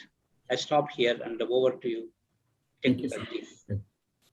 Sir, is negative psychology is a typical example of political revenges taken every time? Sorry? Bandarkar sir. Hello. Yeah. With the permission of the Dr. Rajshekhar, shall I intervene, sir? Okay. Please go ahead. Yeah. Basically, if you see total study and research on resilience, it has so many factors and classifications. So what we're trying to talk and trying to understand now is the effect of social cause on the resilience. It has 4 classifications. One is that your mental, physical, emotional. These 3 classification or types of the resilience is in my hand, in the hand of the person who is really suffering or who is really handling that. Either it may be adversity or or anything else. But one cause, that is what I'm going to explain now, is the social resilience. The social resilience, what exactly was trying to put a light on that Vandarkar sir, is maybe that political something like that, where we do because of the people who are behind me. Some people say, "Arey yaar, tujhko kya ho gaya? Tu kuch bhi kar sakta hai. Tujhko kya hua to kuch bhi kar sakta hai." I will take it the negative resilience. Some people will say, "Arey yaar, main to idhar ka aadmi hu, mujhe kaun haath laga sakta hai." This kind of activities. Some people say, "Arey yaar, he is the son of big man, big industrialist, this and that. He can get a job, he can make a money, he can mint a money, etc." So these kind of the social factors certainly will take you the negative part of the resilience. That's what I feel personally. And in fact, I'm going to prove this in my presentations also, if the time permits. Thank you, sir. Okay, thank you. Thank you for clarification. Thank you, sir. Due to time consideration, we are taking our poll after the technical session. So we are eagerly waiting for our technical speaker speech over here. Now we are handing over mic to our anchoring team. Neha, please. Yes, sir. Thank you, sir. After successful inauguration of the 10th National Conference, we owe our gratitude to many. I invite Dr. P.V. Yadav, sir, the co-coordinator of this virtual national conference, to propose the vote of thanks and conclude the inaugural function. Please, sir. Thank you, Neha. Respected dignitaries, chief guest of this inaugural function, Shri Vikas Shah Lengrekar, sir, Honorable Secretary, AIMS Baramati, guest of honor of this inaugural function, Dr. D. Rajasekhar, Director, Hack Professor, and Head, ISEC Bangalore, Dr. M.A. Lahori, sir, Director, AIMS Baramati, Publisher, Dr. Abhishek Raghuvanshi, Associate Professor, Mahakali Institute of Technology, Ujjain, Professor Chetan Thakur, Government College of Engineering, Karad, all distinguished guests, research scholars, and dear participants. I heartily welcome all of you for this today's 10th National Conference on Fostering Human Resilience, Catalyst for Science, Management Science and Technology. Perhaps I feel that my institute is the first institute in this nearby areas, surroundings, who have provided an opportunity to research scholars, professors, to publish their quality research papers in UGC care listed journal. Isn't it? Well, I considered it my privilege to propose vote of thanks on this inaugural function. On behalf of AIMS, I extend my most sincere thanks to chief guest of today's inaugural function, Shri Vikas Shah Lengrekar, sir, Honorable Secretary AIMS Baramati, who spared valuable time from his busy schedule to grace to occasion. Further, I take this opportunity to extend my heartfelt gratitude to guest of honor of this inaugural function, Dr. Rajasekhar, sir, Director, ISEC Bangalore, despite of busy schedule and preoccupation, sir has accepted our invitation and shared his valuable thoughts and most important, his valuable time with us for this inaugural function. Thank you very much, sir. Thank you very much. Then today on this occasion, I especially thank to director of my institute, Dr. M.A. Lahori sir, who is always be a guide and show us the right direction and path to walk. He is the pillar of this institute. He is a guide, motivator for all of us. Thank you, Dr. M.A. Lahori sir. Welcome, sir. Welcome. Further, on behalf of AIMS, I extend my sincere thanks to Chetan Thakur sir, Professor Chetan Thakur sir, for he is he is associated with Indumati Research Publication, and I extend my special thanks to him that he has given a facility, opportunity, a platform to publish all the quality research papers in UGC Care Listed Journal. Thank you very much once again, Professor Chetan Thakur sir and Professor Abhishek Raghuvanshi sir. Welcome, sir. Further, I once again welcome all the researcher in for this conference, and I have hope and trust that you will enjoy quality deliberations in these 2 days and important takeaways for your research. Thank you everyone. Over to anchoring team. Thank you, sir. Good afternoon, all. All participants are requested to stay tuned as the technical session is about to start. Many of you have gone to the great lengths to be here today. We are grateful on behalf of all of us to extend our warmest welcome to you once again. Today, we have Dr. Sarang Bhola, Associate Professor and Head Department of Management, Raj Shikshan Sanstha's KBP Satara, as the speaker for technical session. I am profusely elated to take an opportunity to introduce our technical speaker. Dr. Sarang Bhola is MCom, MBA, and PhD in Business Economics from Shivaji University, Kolhapur. Currently, Associate Professor and Head Department Management. He is BUS Chairman in Management and Academic Council member and member of DRC, RAC, RRC at Shivaji University, Kolhapur. He is instrumental in innovative teaching, learning practices, and outcome-based education system. Introducing a course on Chhatrapati Shivaji Maharaj, the Management Guru in MBA, and facilitating additional 4 specialization at MBA, that is Business Analytics, Hospitality Management, Entrepreneurship, and International Business are his recent accomplishments.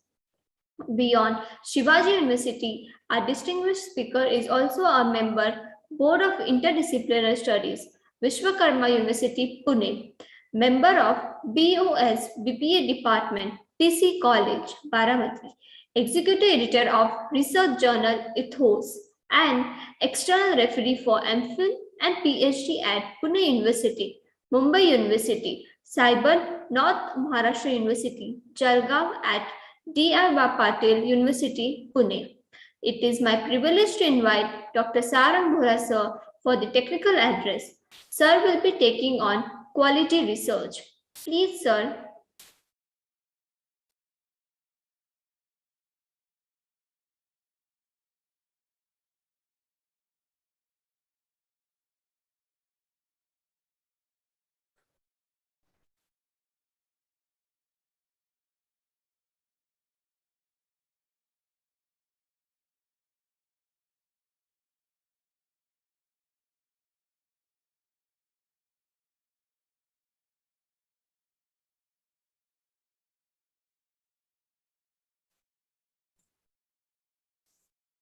Excuse me, sir, you are not audible.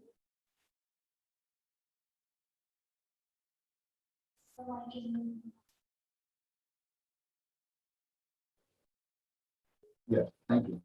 Am I audible now? Yes, Hello. sir. Yes, sir.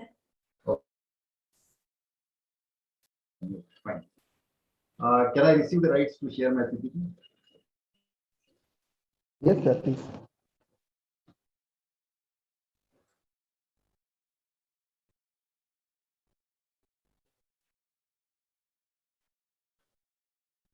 Hello.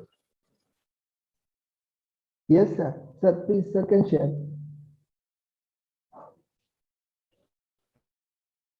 Can I get access to share my PPT? Yes, sir.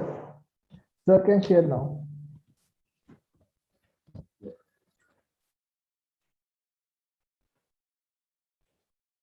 No, still it's not working out.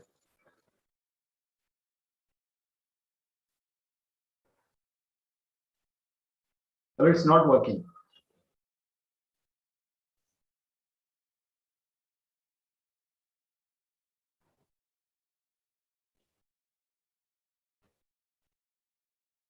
Now, sir, it's working. Sir has joined with 2 devices. Please, sir.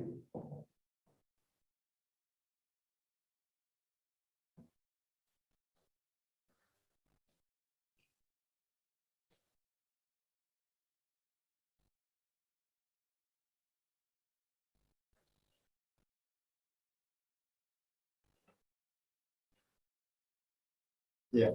Is it visible now? Yes, sir, perfectly fine. Fine. Fine. Yeah. Very good afternoon to all of you.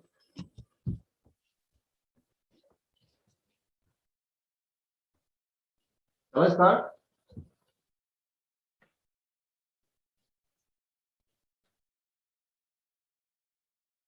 Hello. Shall I start? Yes, sir, please. Fine. Fine. Very good afternoon to all of you. And with a very high sense of gratitude, thank you very much for being invited. Respected officials of Anekant Education Societies Baramati, my friend Dr. M.A. Lahori, Director of AIMS, Dr. V.N. Sayankar, who is the coordinator of this conference, my friend Professor Yadav, Professor Datta More, Professor Khatri Madam, Professor Dikshit, Professor Chavan, all members of conference organizing committee, all the delegates, participants in this virtual conference, and my student friends. Thank you very much, Neha, for the brief and nice introduction of mine. Thank you very much. At this outset, I extend the heartiest congratulations for organizing the conference. And this is your 10th year of successive organization of conference. I really respect your consistency to organize this national conference. You have not missed the year, you have not missed the month, that is October. And I just searched my records and I found that on 9th of October 2014, I was there at Baramati for the 4th national conference. And the theme was the Indian ethos in management practices, the catalyst for entrepreneurship. And I remember that I presented an innovative matrix, that is quality versus quantity of research. And I'm really happy to share with you that later, after 4 years of this conference, I have published that and I've taken a copyright. So it's a really mesmerizing moment for me that time. And even today, I'm very happy. I'm very happy to be with among all of you. And an opportunity to share my perspectives on the given thing, that is quality research. Now, this conference also I came with one innovation. Of course, when the slide will come, I'll tell you that time. The theme of present conference is fostering human resilience, the catalyst for management science and technology. When I received the invitation from Professor Yadav and even I was talking to him, and very hurry, I asked him why you have kept the thing like human silence. I read it as a silence, not resilience, resilience. Okay? And that I found that it's not a resilience, the resilience. Fine, fantastic. Resilience, the capacity to recover quickly from difficult circumstances, from toughness. And today I'm going to talk on quality research, wherein at the end I'm going to appeal that resilience, bounce back. What we are doing right now as far as research goes, we need to shift our focus from one end to another end. That I'm going to talk. Now, as far as my presentation is concerned, see, these are all my perspectives out of my experiences over last 15 years in research and guiding so many of research scholars. Whatever I'm going to put forth, it can be discussed and debated later. Now, my perspective, as far as this technical session and quality of research is concerned, this discussion, entire discussion is going to be limited to tier 2 and below institutions. Very probably, I believe that all participants are from tier 2 and below institutions. And this is going to be beneficial for researchers who are beginners in nature. Now, let me put this context first. And purposely, I have taken few questions to answer for the context. In general, let me ask questions, and we have to answer it very honestly. Do you think that researchers or teachers have value in society? I'm really bold and straightforward to come up with this kind of statements. Do you really feel that? Why teachers are not supported by society on their demands? Why we need to go for Bandh and Morcha and all these things, and even we don't get support from society. Though teacher is termed as a very, very important and premier kind of duties. Why society talks only of teacher salaries and not what we are contributing to the society at large? To be very specific, do we as a researcher or teacher have impactful outcomes? Now, these questions we need to ask very seriously, introspect yourself. Do we really contribute to society and industry through our research? Do we really help our students reach their goals, achieve their dreams? Some students are also there as the participants. They can better answer for this question. Does stakeholders have faith in existing education system? Stakeholders? All the stakeholders at large society. Why the rules and norms of research changing so many times, especially PhD? PhDs are applicable to this, PhD is compulsory for becoming a professor and a director, and again, we are having API kind of system, academic performance index, again, this taken back and some new norms comes in, and these changes are happening time and again, okay, with a very, very high pace of speed. Why in research we are not at the international front? Why we are only restricted to UGC listed journals, we are only restricted to so-called ISSN kind of things and rest of the stuff. Your takeaways after these presentations, you will learn what quality research is all about. You will learn what are the approaches to quality research. You will learn what I mean to shift the focus. I'm just requesting you at the end of this presentation, shift the focus. What do I mean to that? I'm probably going to talk about the paradigm shifts in research. These are very serious kind of things. The innovation, what I told you in the initial, this is going to be my innovation, which I'm going to present in this conference, and maybe later I'll go for the copyright and if permitted, then patent as well. Let's see how it goes. But triangle of generalization, which is very, very prominent in social sciences. We all are students of social sciences, not physical sciences. And I'm enforcing rethinking on process of research. Now that is going to be your takeaway. Now let me start my presentation technical session with this first slide, which I presented way back in 2014 at Baramati only. It was a physical conference, it was not a virtual conference. And in that conference, I had put forth this matrix, which was innovative. I won't say invented. Matrix has invented long back. I have taken the help of that invention and have innovated this kind of matrix. Quality versus quantity. Now, if you observe this diagram, on the x-axis I have taken quality of research, on the y-axis I have taken quantity of research, right? And both the axes are given the power low and high. You can see it in the slide. On the x-axis, at the left hand, bottom left hand, I have taken low quality of research.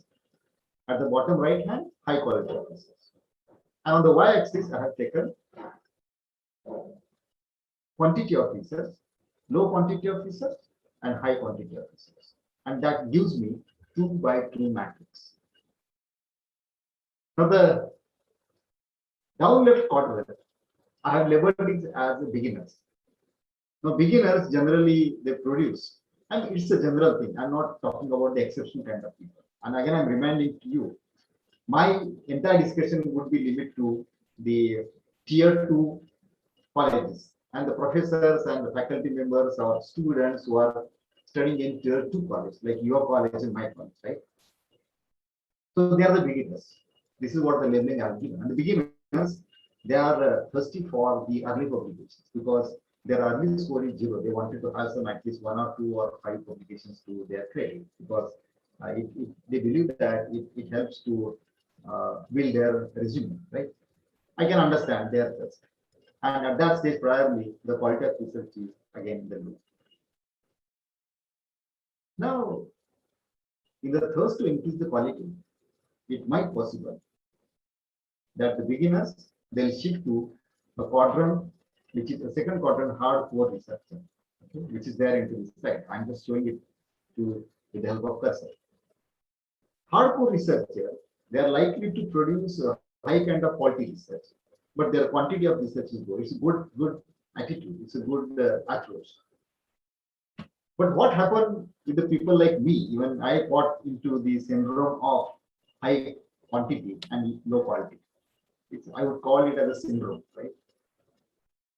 And I'll end up with this fourth kind of quadrant, that is diffused and unfocused kind of method, where I produce the research scholars, but the quantity of research is very high and the quality of research is very low. I cannot publish, take up the research at the international scale. Why it is? Because I'm really after producing the research scholars, and with them I'm after producing the articles in UGC kind of journals. And really, I avoid an opportunity to get into international Scopus and other.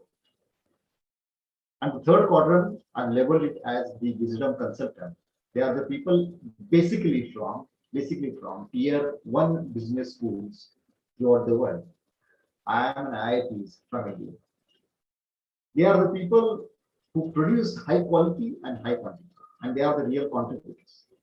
They are the experts in their respective domain. They are the authoritative person in their domain. They are the policymakers. They are the advocates. They build the models, and their models that we take into business for implementation. Now, hardcore researchers, they are focused researchers.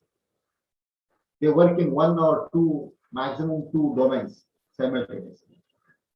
Many of the hardcore researchers I have seen working in tier 1, they work along with their research scholars. Now that is what the culture that they have. Now in university kind of system, an affiliating kind of system, that culture we don't have. Once the student they get backed in or drawn with the PhD degree, they fly away. They don't continue working with their supervisor. And that is what the bad culture that we have. And that is one of the reasons why we could not produce the quality kind of research. Now, if you see the entire journey, this is what my observation. Since I am working with 4 or 5 universities in Maharashtra, Mumbai, Pune, Jalgaon, Solapur, and my own university, that is Shivaji University, Kolhapur, I have observed this kind of pattern. Then prior 1995, when I was doing my PhD, I have seen that majority of the PhDs, majority of the researches, they were based on the secondary data. Unfortunately, we were not having computers and the online kind of system. We were not having networking on things. We used to roam around visiting libraries and referring to the journals and the books, heavy books, and we used to get the data from the secondary sources. And that data we used to analyze with the help of whatever technique that we had available that time. We had dearth of computer system. I remember that time when I was supposed to test my hypothesis, I was advised that I should go to the TIS, that is Tata Institute of Social Sciences, Chembur, Mumbai. Then they were only having these spaces kind of package. Otherwise, rest of those people, they were not having the computers. So that era I was talking about. Then I observed in 1995 to 2005, a decade, that era, we have shifted from secondary data research to primary data. And our major thrust was on surveys, not other research methods. We were not talking on any other research method than survey, and even supported by the secondary resources. From moving from 2015 to 2020, the era of 5 years, we have deliberately shifted from secondary research to primary research, including hypothesis testing. Will you believe before 2015, hypothesis testing was not that much followed or accepted kind of research. We had a very hard time to introduce the hypothesis and hypothesis testing research at the MPhil level and PhD level. It was very hard nut to break. And some scholar researchers, they come up with CFA and SEM. There is confirmatory factor analysis, exploratory factor analysis, and structural equation model kind of things. So that is the era we have started enjoying the beauty of data analysis with the help of some advanced statistical tools, some advanced statistical packages like SPSS, Minitab, Systat, SAS, and we had the MS Excel for our display. And that saga continued, and now we are aiming for the model building with the help of survey.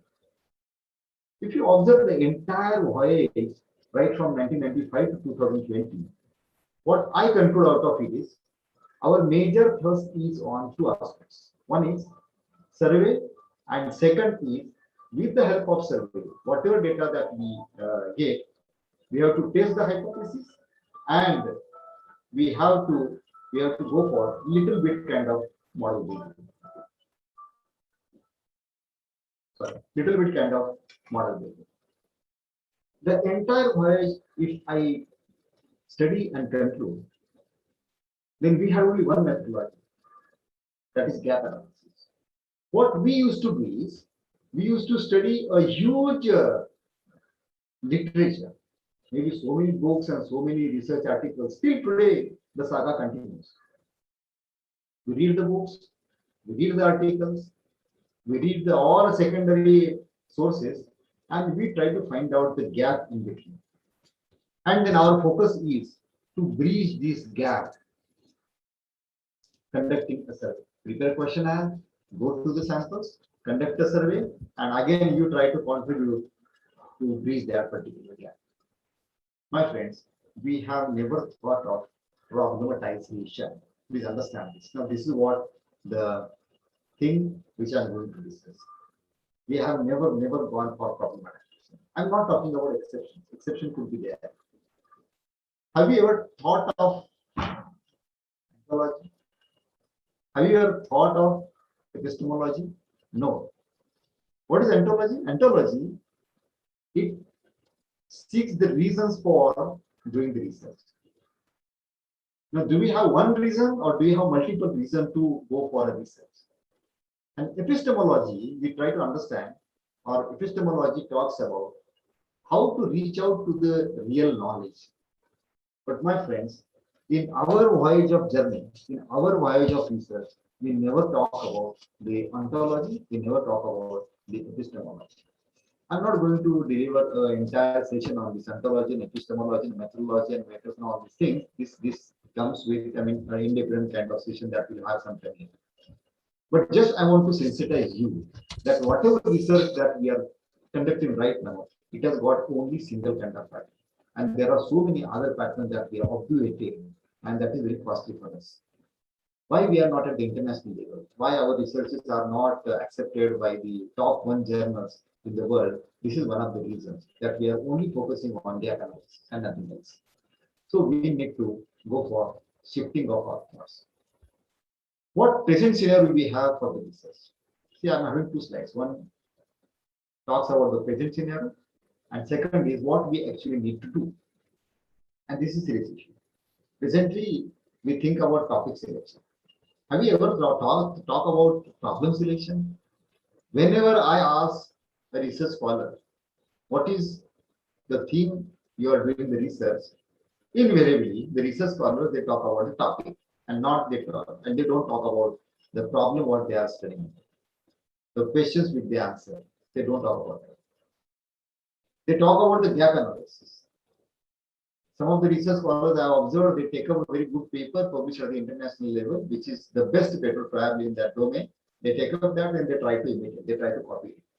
And they try to convert into MP and PhD. I'm not saying that they are copying it. I'm saying they are copying the methodologies. They are copying the variables. They are contributing nothing new into it.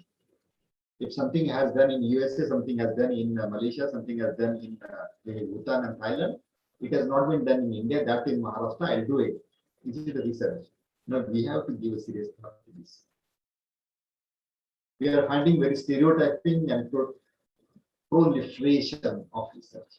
If something, a particular research done in Solapur district, it has not been done in Pune district and Kolhapur district, researchers take up that. And he's saying that this kind of research has been done in those districts, not in our district. That is the gap, and I want to freeze that gap. Is this a research? It's a stereotyping. It's a proliferation of the research.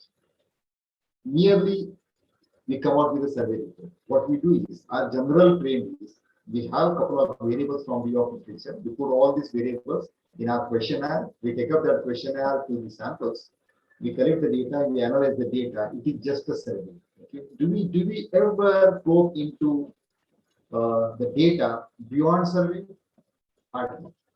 The answer is no. Now, whatever question I have raised at the first and second slide, the majority of the answers for these questions are negations. No. Why society is not supporting us? Why they are not with us? It is only because, are we really contributing? The answer is no, we are not contributing. Are we really coming up with the outcome? No, we are not coming up with that. Our outcome is only we get a degree, nothing else. We have that aura, not more than that. Now, what actually we need to do? We need to go for problem application. Now, we have to give up this gap kind of things, and we have to step ahead, and we have to go for problem application. How many researches that we come up with model building? Now, we have numerous designs of models. You can go for flowchart model. You can go for statistical models, regression analysis, the discriminant analysis. You can go for path analysis or the extended version of path analysis, structural equation modeling that we can go for. Are we going for these models? No, we are not going for these kind of models. Simply we go for the survey, analyze it, and just pack up and submit. No, that won't work in school. How many research they generally go for pilot testing?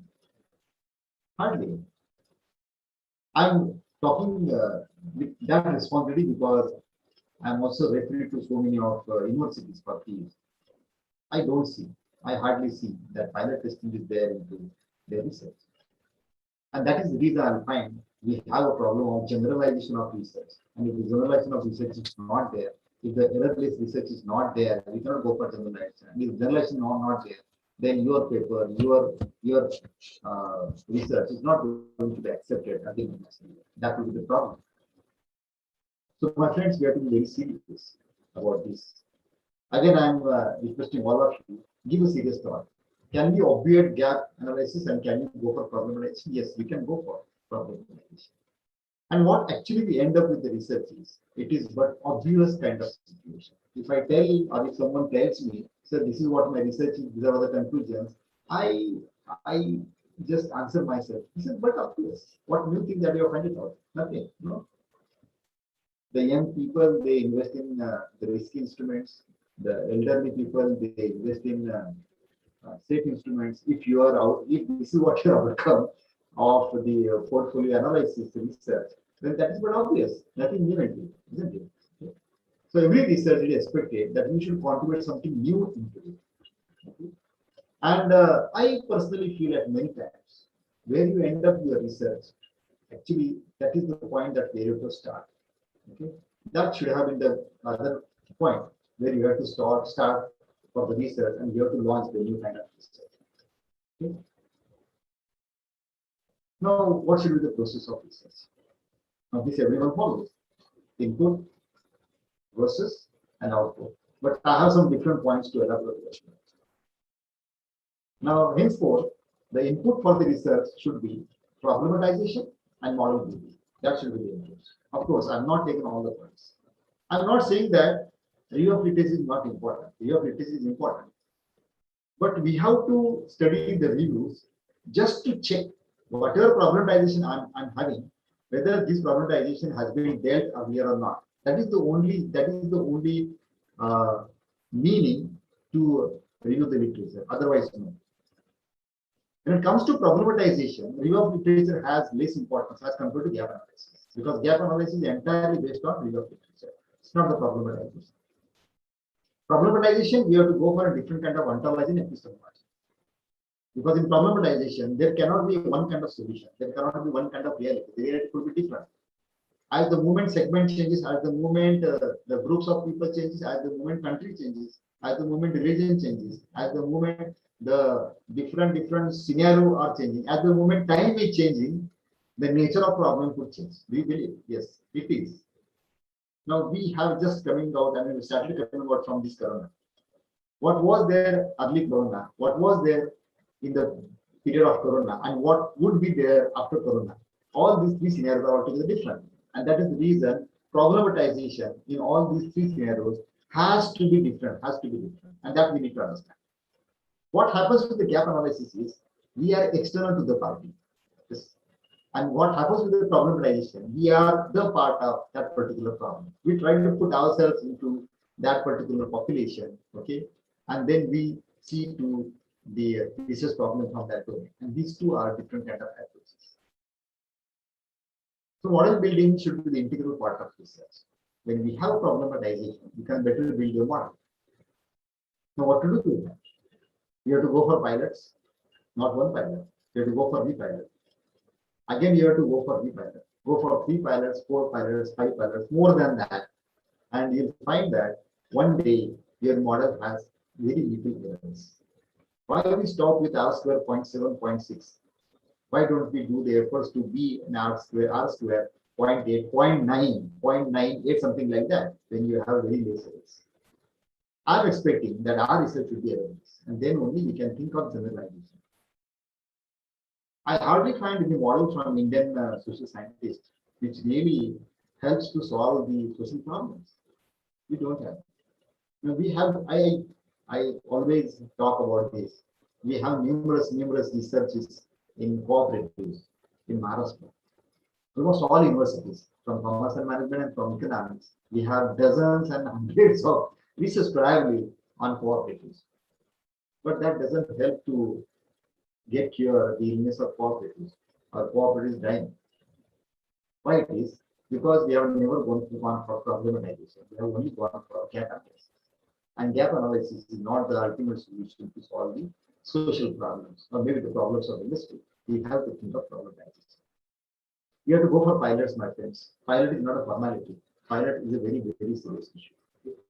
Now, Abraham Lincoln said that if I have 10 hours to cut a tree and spend 6 hours to sharpen the axe, then I'll tell you have to spend around 40% of the time for problematization and model building, 40% time for your process, and rest of the 20% is for output.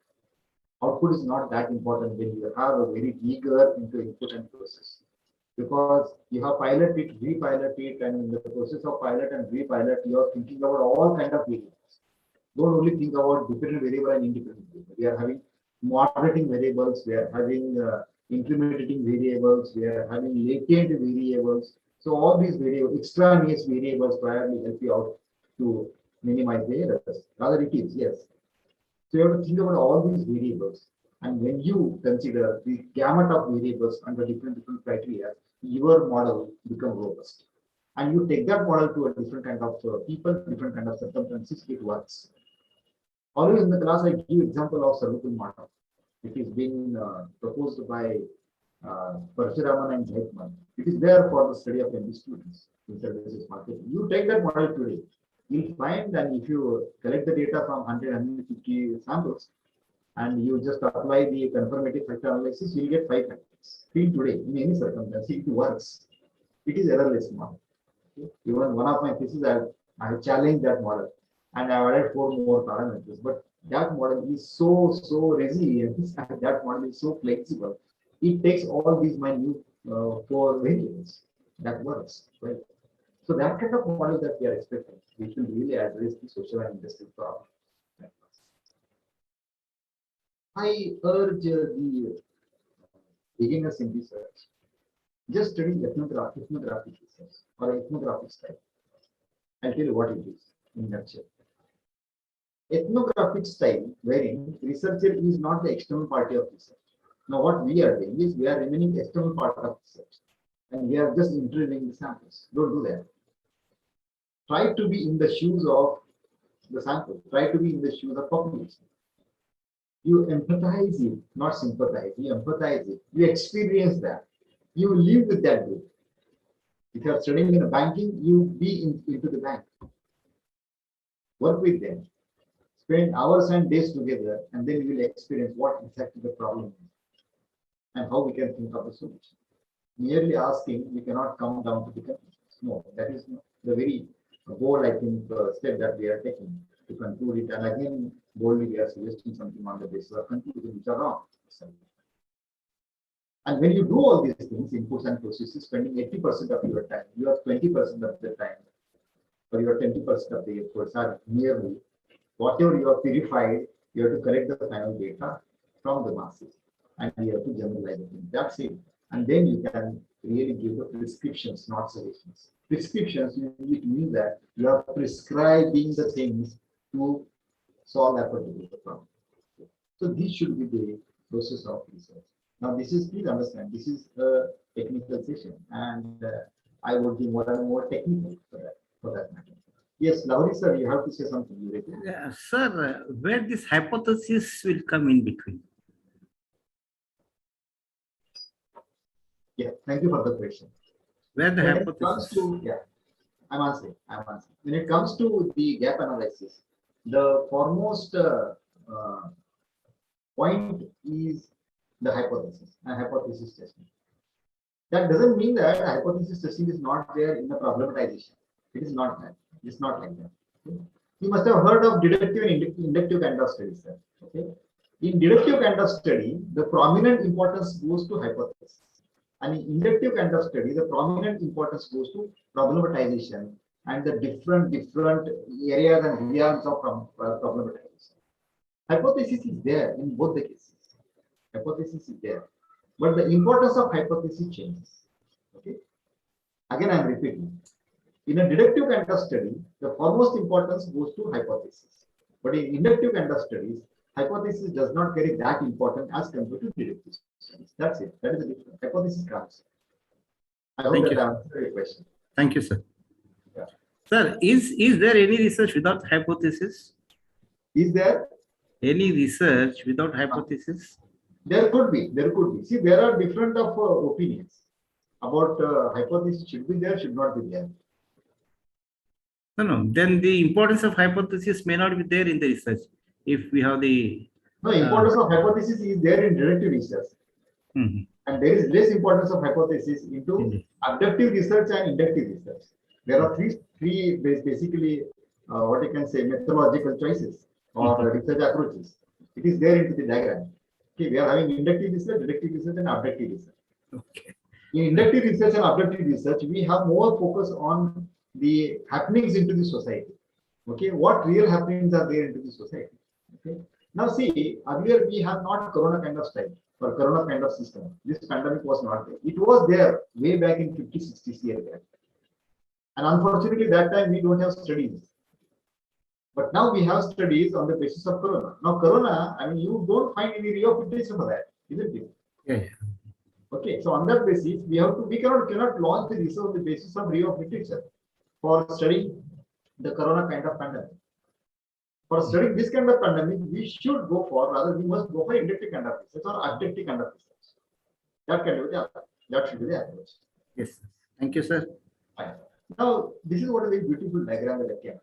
It's a Saunders research onion. It's an onion. If you cut the onion, then you will get different kind of layer. Now it has got 6 layers. It's very beautiful and interesting diagram to study. Now, the thing is that now this is what the core of an onion. Okay, and these are different layers of the onion. And the style is you have to fill up this first layer, then only you can enter into second layer. You have to fill off this second layer, then only you can enter into third layer. You have to fill off this third layer, then only you can enter into the fourth layer, and likewise you can enter into at the fourth, that is sixth layer. Right? So these are different research philosophies at the initial kind of layer. Okay? What are these different philosophies? Positivism, critical realism, interpretivism, postmodernism, and pragmatism. Okay? I'll just discuss 2, okay? Because the rest of the things it comes in these 2. What is positivism and what is interpretivism? Positivism, it is basically a deductive kind of research, and interpretivism, it is basically an inductive kind of research. Interpretivism, it is more practical. It is more practical oriented, and generally the people from natural sciences, they follow interpretivism. Now it's not like that. The interpretivism research is only made for natural sciences, and it's not like that.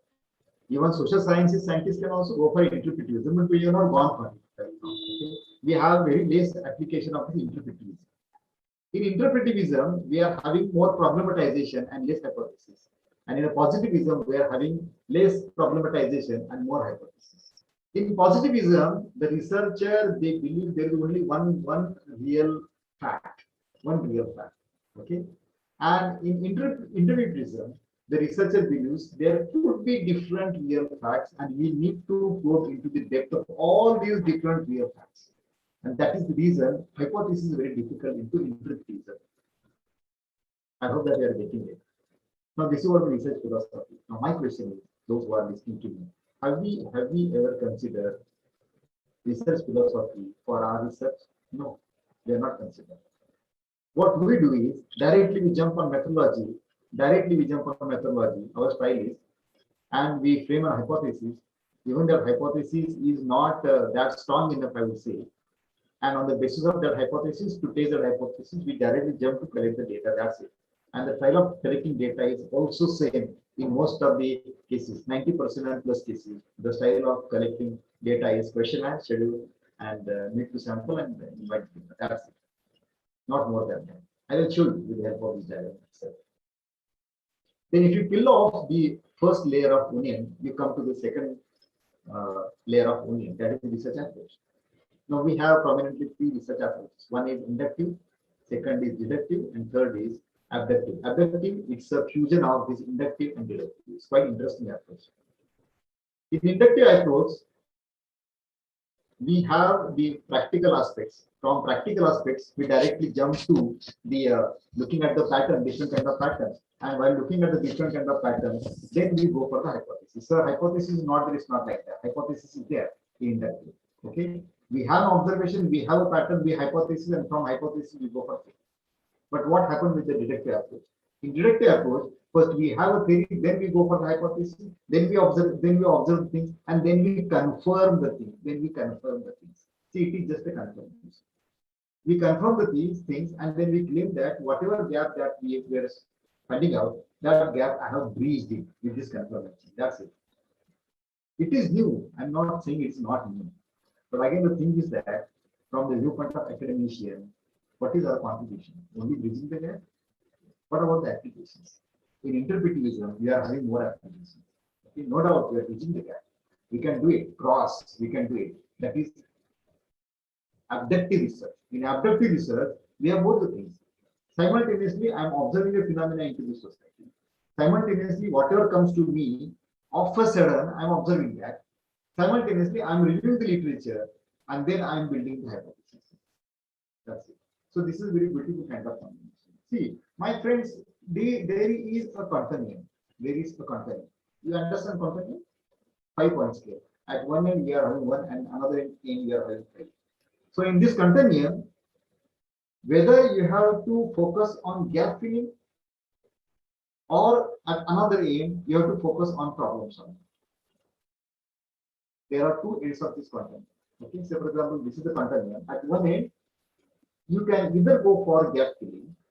At the another end, you can either go for only focusing on problem solving. Now, your research can lie in between this continuum. My question is, simple question is to all the researchers, research guides, and students, those who are undertaking research. In this continuum, where do you like? At the left side, at this side, where your focus is only on gap filling. Your focus is not on problem solving. Why it is? Because you are not considered the problematization at all. That is the thing. And that is one of the reasons why we are not standing at the international level as far as our research publications are concerned. It's very tough, sir. It is very tough for a PhD award candidate to take out one article and publish in Scopus. It's very tough. Why it is becoming so tough? Because our focus is very narrow. Okay, that is only gap filling and gap filling and gap filling.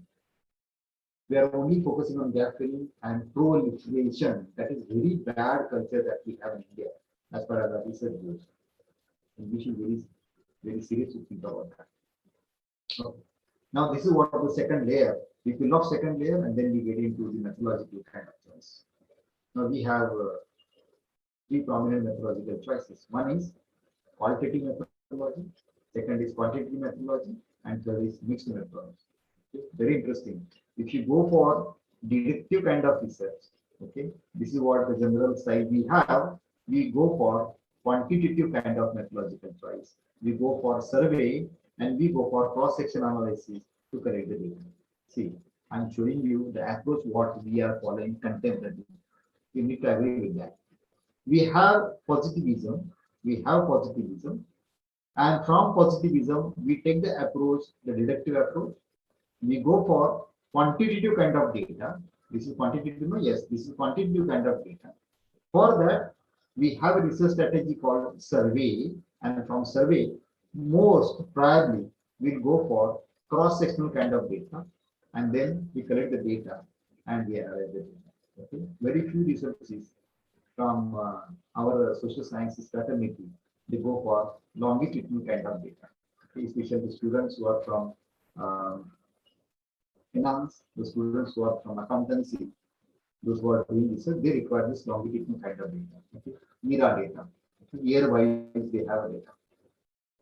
And most of the researchers, they collect the cross-sectional kind of data. At a particular moment of time, maybe for 3 months or for 6 months, they collect the data and they try to go for seeking generalization. Okay. Now, apart from that, positivism, deductive research, quantitative data, survey, cross-sectional data, and data analysis. Do we have another methods to follow at tier 2 institutes? No, we don't have. Have you ever thought of interpretivism, deductive research, qualitative data, experimentation, qualitative data, ethnography, qualitative data, action research? Those students, those who are there into HR and OB, they must go for action research. Have you ever thought of that? And then cross-sectional data and data collection. We never thought of that. And that is one of the reasons why we are lacking much behind as compared to the rest of the scholars in the world. Okay. I hope that you agree with this Saunders research opinion. And this is followed. And we have to very seriously think about ontology and epistemology of the research. And that is the research, those research philosophy work. Okay. Now our publication focus. What should be our focus? Please understand. I am yes, loud, sir. Sir, this structured questionnaire. Yeah. That also is very what you call invalid research. Yes. So when you say the structured questionnaire and very well-defined sample size, either it may be thesis or a research paper or whatnot, I think it does not have any hold, sir. True. So in this, what we should do it, sir? Because most of the even what thesis we are getting it for evaluation, They have very systematic questionnaire in 2-3 phases, and they have a well-defined, or to say unknown sample size. With some formula, they define it, and with the pilot study, they'll come to conclusion. But ultimately, as you rightly said, sir, nobody is discussing about the problem of the issues. They're just finding gap and doing the research. But is this universities not responsible for this kind of research, sir? We all responsible. We are the responsible stakeholders for that, sir. Even I am responsible. I am a vice chairman. I am a member of DRC, RRC. Then what I'm doing there sitting, isn't it? Now it's my purview. I mean, actually, I should object this kind of research proposals rather. Right. So we are all responsible, sir. And now no, any via media. And we have to very seriously think about the shifting from one end to another end, right? No, sir, that's what any via media, some system, some method, some strategy can be arrive in this regard, sir. Yes, I'm having slide on that. Okay, sir. Thank you. Thank you, sir. Thank you, sir. Thank you for my explanation, sir. Now, again, answering to Lowry sir's question, sir. Why we are not going for this kind of methodology? No, not an issue. You want to go for positivism? You want to go for deductive research, hypothesis testing? Why directly go for quantitative method? Why not to go for mixed methods? Have we ever applied the qualitative method for pilot testing? Why not? Have we ever talked with the experts in the society, experts in the domain? Have we ever validated our questionnaire? Have we ever validated our schedule? No. I never find the point validation of schedule in the thesis. Why it is? Because we have not gone for qualitative research. It simply replicates. Had I been gone for qualitative research, had I been gone for validating my questionnaire, then probably I would have mentioned my points into the report, into the thesis, and that replicates. Yes, I have applied the mixed kind of methodology. See, for researcher who take the philosophy positivism, and if they take the methodological choice mixed methodology, then it always helps to minimize the errors. Because well before your data collection schedule, it is there into the hands of experts in the domain. The expert, they will go through it. You should not claim yourself only the expert because you are working on it. It's not like that. There are dozens and hundreds of people in the society and industry, in trade and commerce, who are having some kind of work in it. So it's always better that you meet them. It is always better that you spend some time and have some in-depth kind of interviews with the help of unstructured schedule. You show them your schedule, you show them your categories and variables which are going to handle, right? And you take their opinions. You validate your questionnaire and then only you can go for data collection. How many of us do that? No, we don't do that as well because we are in so hurry. We have targets to complete within a time limit, and we really avoid all these kind of things. Now, publication focus. You would shock to know my opinions about publication focus. Don't go for Indian publications. You don't know. At the international level, the image of Indian publication is very poor. Now, what we are talking about, UG's publications and all these things are writing bullshit. No, I'm sorry to use this kind of words, but this does not stand at the international level. What we are thinking about international level is Scopus minimum, Scopus ABDC, Finance 50, 50, this popular one, Emerald. You go for Web of Science, you go for Francis and Perry, you go for Sage, not beyond this. This is what exactly is that I'm presenting before. Sir, Lahori sir, you will agree that the forthcoming NAC is asking for Scopus only, not other. Even if you want to go for an NRIF, they don't stand for any of your publication below Scopus. No, they don't stand for that, right? Yes, sir. So why it is so? The reforms are changing, the demands are changing, expectations are changing. If you're not doing it, why society will support you? Why your students will support you? And you cannot pat your back saying that yes, we are a quality institute. No, you don't. If you don't have the publications in these journals, you are losing value. Right? If you want to go for some Indian kind of publication, patent publication, you publish the patent. You go for copyrights. You go for reference books. Of course, the reference books must be published by the national publishers. We have so many publishers in rest of the cities. I don't want to name them. Okay? You have to at least go for Himalaya, Yes Chan, at least. And if you are there into Tata Megro Hill, Pearson, hats off, nothing like it, right? You go for publication of monographs. You submit the policy documents to your university, local government, state government, national government. You publish your policy document or submit your policy document to international bodies like WHO, UN. It is appreciated. If not, at least have the articles in the national newspaper. Because you know that how many citations you have publishing at UGC index are daily citations. But at least if you publish your paper or your thoughts in a national newspaper, hundreds of people will read at that time, at that day, right? You write blogs. Do you have your own website? If not, you should have your own website. Every researcher must have its own website. You write blogs on your website. And if it is not possible to have your own website, at least write a blog on your institution website. Our research, we should give a space to the faculty members to write their blogs. Okay, let it be before all the universe, because website is accessed by all the people in the world. Okay? So that should be the publication kind of culture. I personally believe. You may object it, but this is what my personal opinion. And take my words right now. Take my words. Next, maybe 5 years down the line, all these publications will be wide. All these publications, Indian publications, will be wide, and people will only demand the publication in Scopus, ABDC, Embryo, DevOps Science, okay. And even as far as the citations are concerned, the citations was what you have on Scopus. Those citations will only be considered and not different citations. Please take my word. This is today I am talking on 8th of this October 2020. You calculate 5 years down the line, you are going to have this kind of conditions.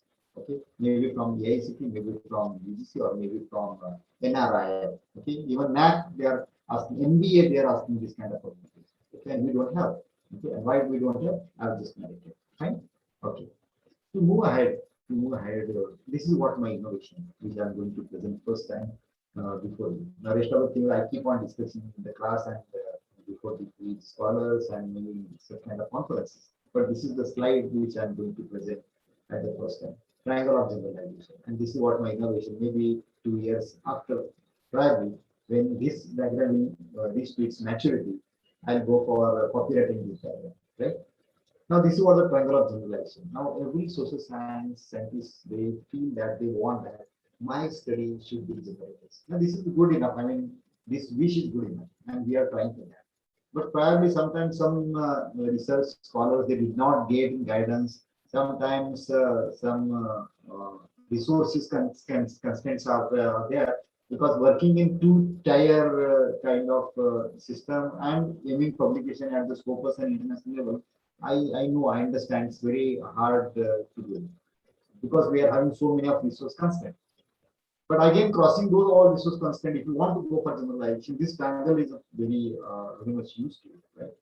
Now, what this triangle consists of? This triangle consists of 3 important aspects. One is normality, second is reliability, and third is validity. Normality, reliability, and validity. Validity, I spoke a little bit earlier that no research I have seen which goes with validity. So one triangle, one side of the triangle you don't have. Nowadays, people, they have started calculating reliability. Calculating reliability, it is a fashion. Sometimes, yes, it is a fashion, because the rest of the people, they are doing it, I should do. But what is the real meaning of reliability? You should understand it. Okay, I'm not explaining all these terms. I'm just putting this term before you. I'm just raising the questions. I'm just putting these terms in your memory, so that you should take up these terms very seriously, study it afterwards, and then you can think, rethink, and then you practice it, right? That is very, very important. Normality, see, when we are applying different statistical tools, normality is very important parameter, right? Many of the research scholars, they blindly go for applying parametric test on the data. Have you checked normality? Without checking normality, you're not allowed to use the parametric data. Earlier, we used to accept it, but now we are very strict and what you can say, very proper, very importantly look into normality. Now, normality can be assessed using Z-score. You can calculate the skewness and kurtosis at SK and written over there. And you can take the deviation from SK with the standard error of SK, and you can take the Z-score. And again, the Z-score can be compared with your standard values, and then you can decide whether your data is normal or the data is skewed, or maybe it has got some kind of kurtosis. Again, there is another test which we can use is the Kolmogorov-Smirnov test or Shapiro-Wills test. Of course, using this test, there are some preconditions that you need to test it, right? If you want to use this Kolmogorov-Smirnov or Shapiro-Wills test, then your sample size must be below 50. Then only you can use it. Otherwise, this test are not allowed. If your sample size is more than 50 and if it is less than 300, roughly we can suggest that Z test is very, very important and you should go for that Z test. And if your sample size is more than 300, Z test you can use, or otherwise you can, without using any test, you can say that yes, it's a large sample we are working on and central limit theorem is applicable, because central limit theorem says that for large sample size, whatever the data is tend to be normal. Okay, now we are having citation for that. Of course, normality itself is a debated issue in social sciences, and it has still been debated and discussed a lot. Okay, but for the safer side, it is always better we prescribe that we should go to calculate the normality.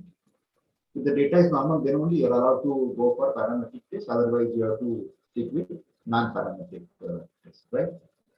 Now, next is validity. Okay. I spoke about it, but validity is very important. Whenever you have some kind of problematization, or when you have a gap filling kind of research at one end of continuum, and you prepare a questionnaire or a schedule to ask to the samples, it is always prescribed that you should give that questionnaire and sample to the stakeholders. So your stakeholders, like experts in the society, your best selected samples, purposive sampling with help of purposive sampling, or the people who have the vast working experience in that domain, you should talk with them with the help of in-depth kind of interview system, in-depth kind of interview style. Focused group kind of interview style also is possible, and then you have to check its face validity, its content validity, and its criterion validity and content validity. Now, the face validity and content validity, they are more subjective. Face validity, merely looking at the questionnaire, one expert can claim that yes, this questionnaire is of some kind of grade, it has got some kind of figure or not, or merely looking at the questionnaire or schedule, even the person who is having very less exposure in that field also can comment on that. Okay, that is called face validity. Sometimes I feel that face validity is common kind of phenomena with all the researchers. They go for face validity, at least with one or two people. We show the questionnaire to one or two research guides, including our own guide, and maybe the face validity is also done by the authorities who are there to scrutinize your research property. Okay? Sometimes it's not a rule as such. Content validity, and that can be done with the help of literature review and asking in-depth questions to the experts. Now, this face validity and content validity, they are more subjective, they are not objective. But yes, criterion validity and construct validity, they are more objective, because the construct validity can be tested using Karl Pearson correlation coefficient. Okay, it has got technique. I mean, it has been with the help of SPSS and even Excel, with the help of Excel, you can test it, construct validity. Criterion validity a little bit difficult, I feel, but you should able to. It's not applicable to all the questionnaires or maybe schedules, I will say. For a certain kind of schedule, it is need to be applicable. We set a particular criteria and then we test it whether your schedule is reaching to that particular criteria or not. Okay, whether it is reaching much below your set criteria, then again you have to go for the revision into the questionnaire. Now, this is what the validity you need to do, and you have to revise the schedule, data collection schedule, time and again, and it requires a revision, it requires revision. I don't see that the meaning of the research scholars, they even think of validity. Okay, but now henceforth, when you learn it in this technical session, you should think of taking the validity of your schedule. Next comes the reliability. Okay, to what extent your schedule is reliable to produce the same kind of data. Okay, and for that we are having three tests. The more popular test is internal consistency, and many research scholars they go for this internal consistency with the help of split hub data and contact alpha. These are the popular methods that we have. But again, at some research, we need a different kind of treatment, test and retest. We test it, we change it, we retest it, something like that. Okay. Even test and reset, retest, it also includes that we test the schedule or a questionnaire. After some time, maybe a week's time or a month's time, with the same sample, we test the same kind of question and we see whether these two opinions are consistent to each other or not, or there much kind of alterations that we see. Equivalent form, we have a different kind of methods to measure a particular thing. Say, for example, IQ. If I want to measure IQ of a person, then I may have a different kind of instruments to measure the same kind of thing, that is IQ. So I have to look into whether these different kind of methods, really measure the same thing with little deviation. Okay, if it is, then all these methods are good enough. Okay, so that also we have to consider.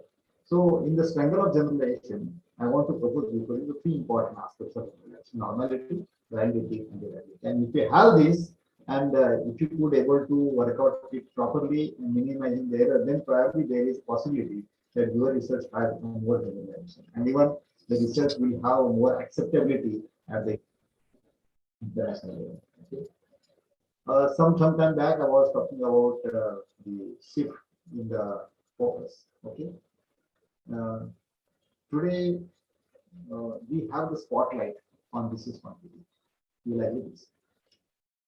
We calculate publications by numbers. We feel proud saying that I'm having 100 publications, 200 publications, something like that. That is what our thing is. We are more concerned with the citation what we have on Google. We have more concern with the likes what we have on Facebook.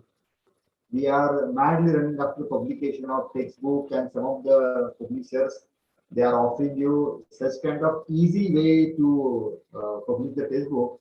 It is really impressive. It is really impressive compared to this, right?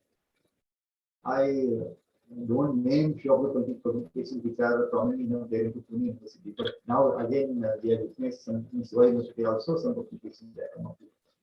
Whether textbook should be given to MBA students or not, it can be a difficult issue for you, but not to me. No, my answer is strictly no. Textbook is very useless kind of study material that we are giving into the hands of decision makers. Now, decision makers, they should not refer to the textbook. Okay, what kind of manager that we are developing?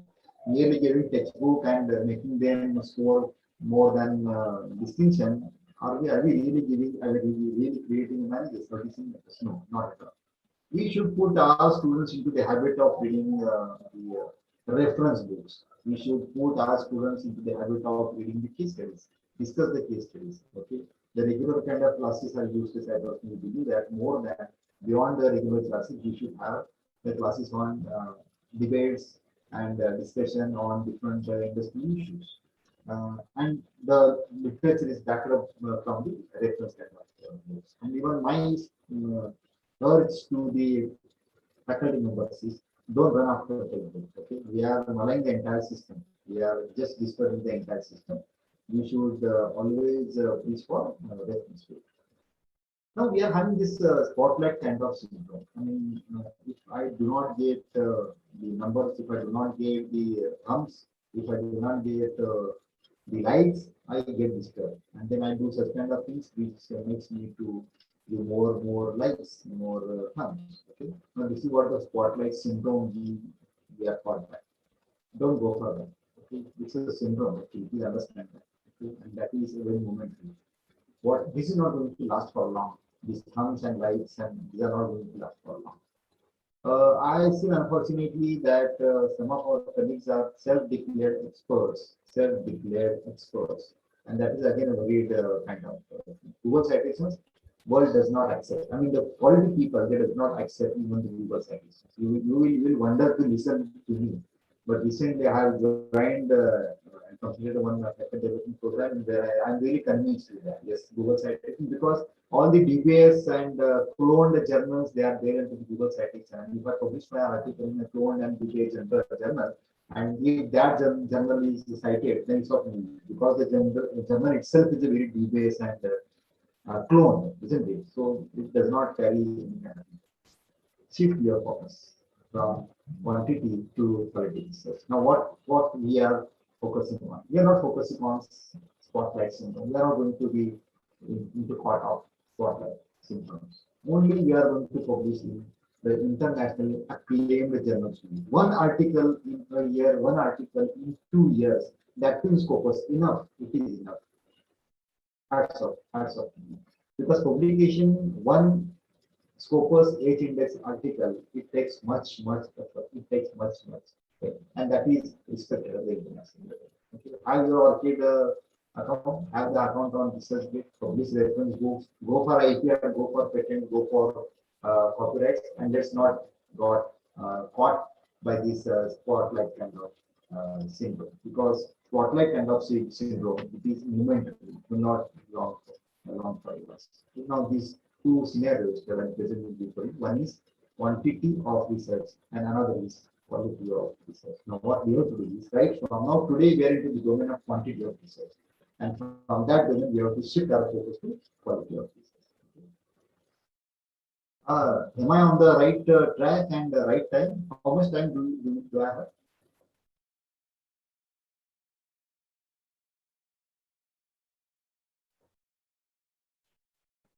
Hello, are you there? How much time do I have?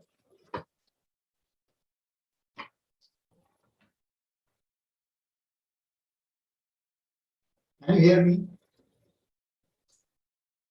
Yeah, yes, sir. Yes, sir. I think they'll. How much time do I have? Dr. Parveen Yadav. Dr. Parveen Yadav, answer. Okay, it's okay. Fine.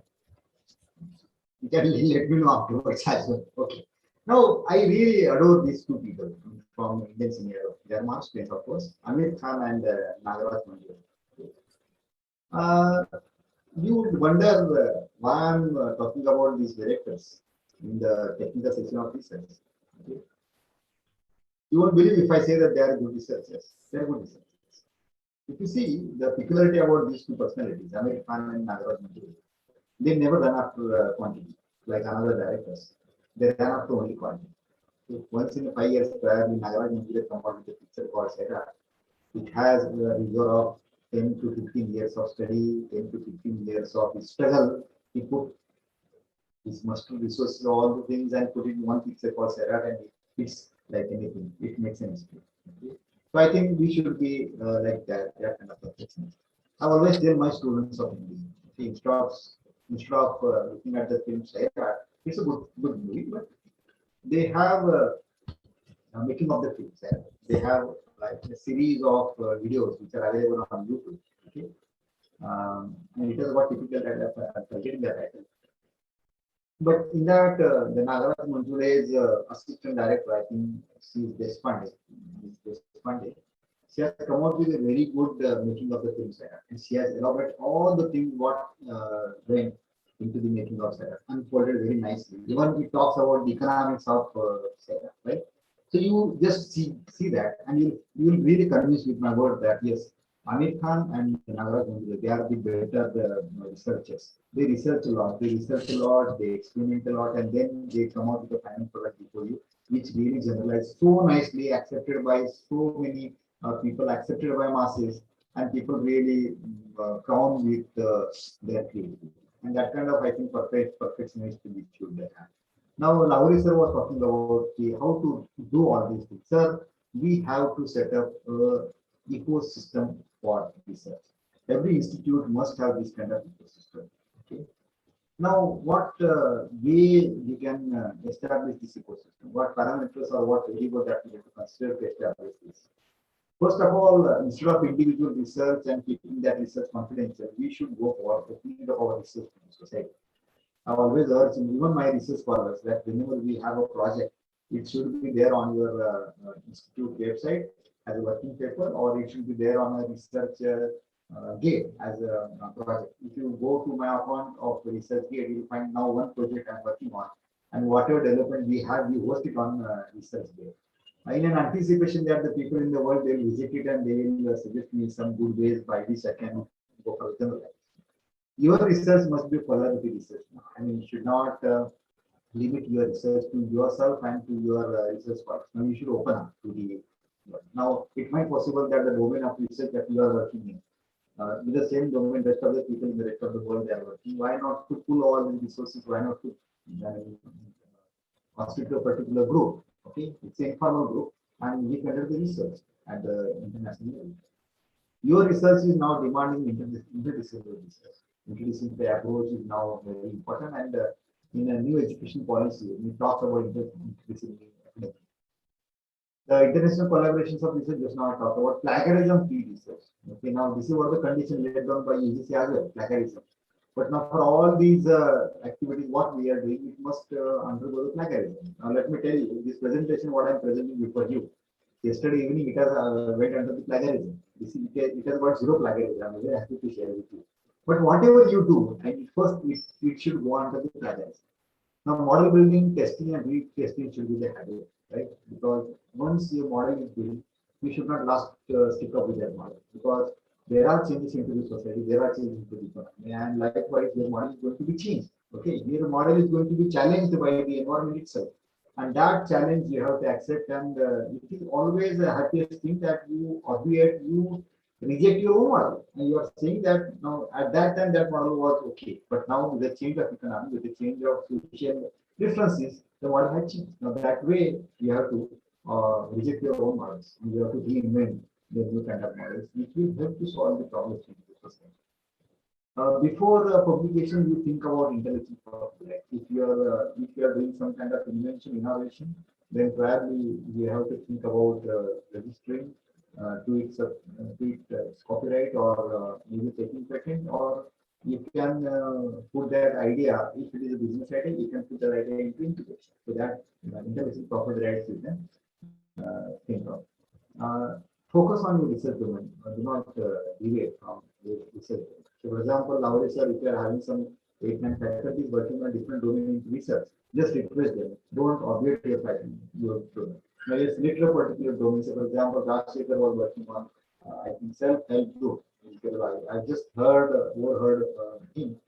It was a very scholarly presentation. But Rajshekhar, I think he is right from the beginning. He's only focusing on that domain. That is the reason he has reached at the top. He can be called as an authority to talk on self-help group, right? So it is because you are not shifting your domain. You are just going into one domain. You are digging it down and deep, and then you are reaching to the roots and root cause priorly, and then you become master in that. The moment you get into the depth, you get hit at the other end, right? And have your presence on different kind of social sites in research, like ResearchGate and Academy and SSR and Google Scholar or K2. I am not really seconding Google Scholar, but you should have an account for that. At least you'll come to know how many people are hitting your papers. And this is what the ecosystem of research that you should go for. I think last but one slide, you should think about some kind of research problems on a new horizon. Okay. Always people, they come to us saying that, sir, do you have any new kind of problem which we can take up for research? Now, these are some of the options that I'm posing before you. Now, sustainable business model, this is the research domain we need to research into, because now we are talking about the green products. We are talking about the green businesses.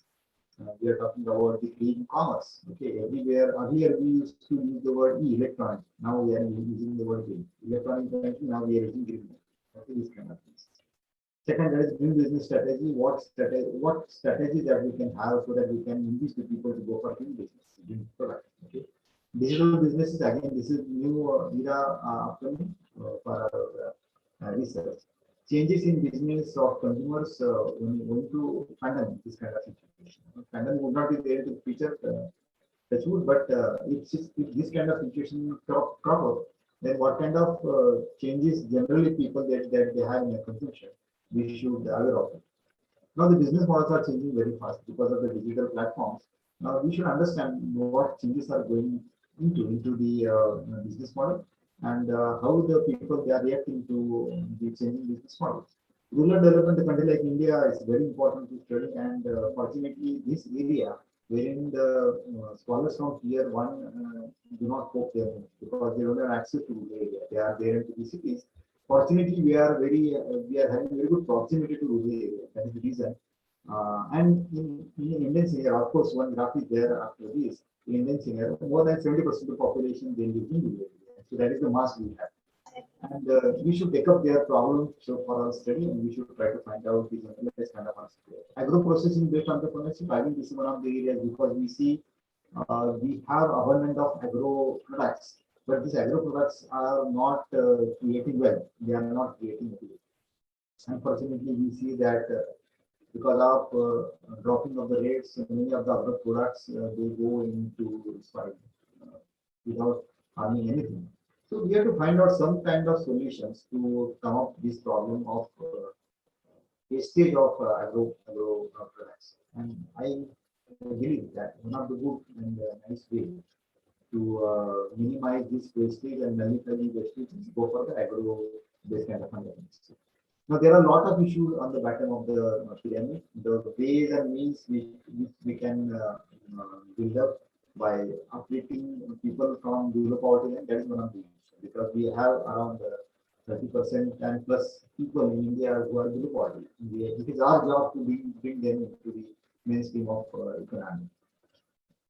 Another bottom of the pyramid issue is ways to bring artisans and village pottery industry as a national and international market because we are having very superior products produced by these artisans and village pottery industry, but they don't have marketing exposure. So how we can solve this problem?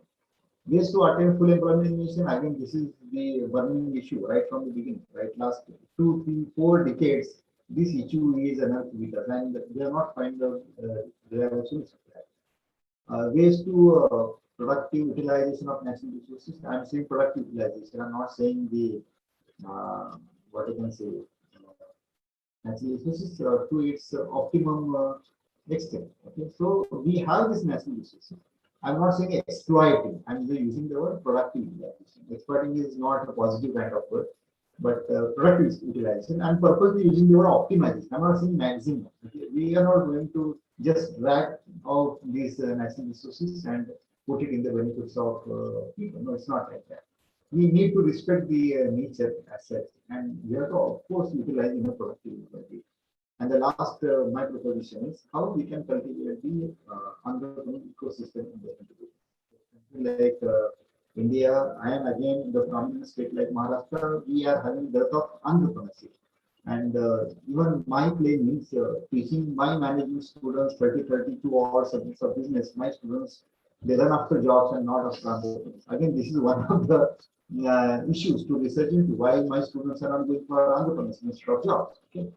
Now, this is what Excuse me, sir. Yes, yes. Sir, Yes. I have one question. Yes, sir.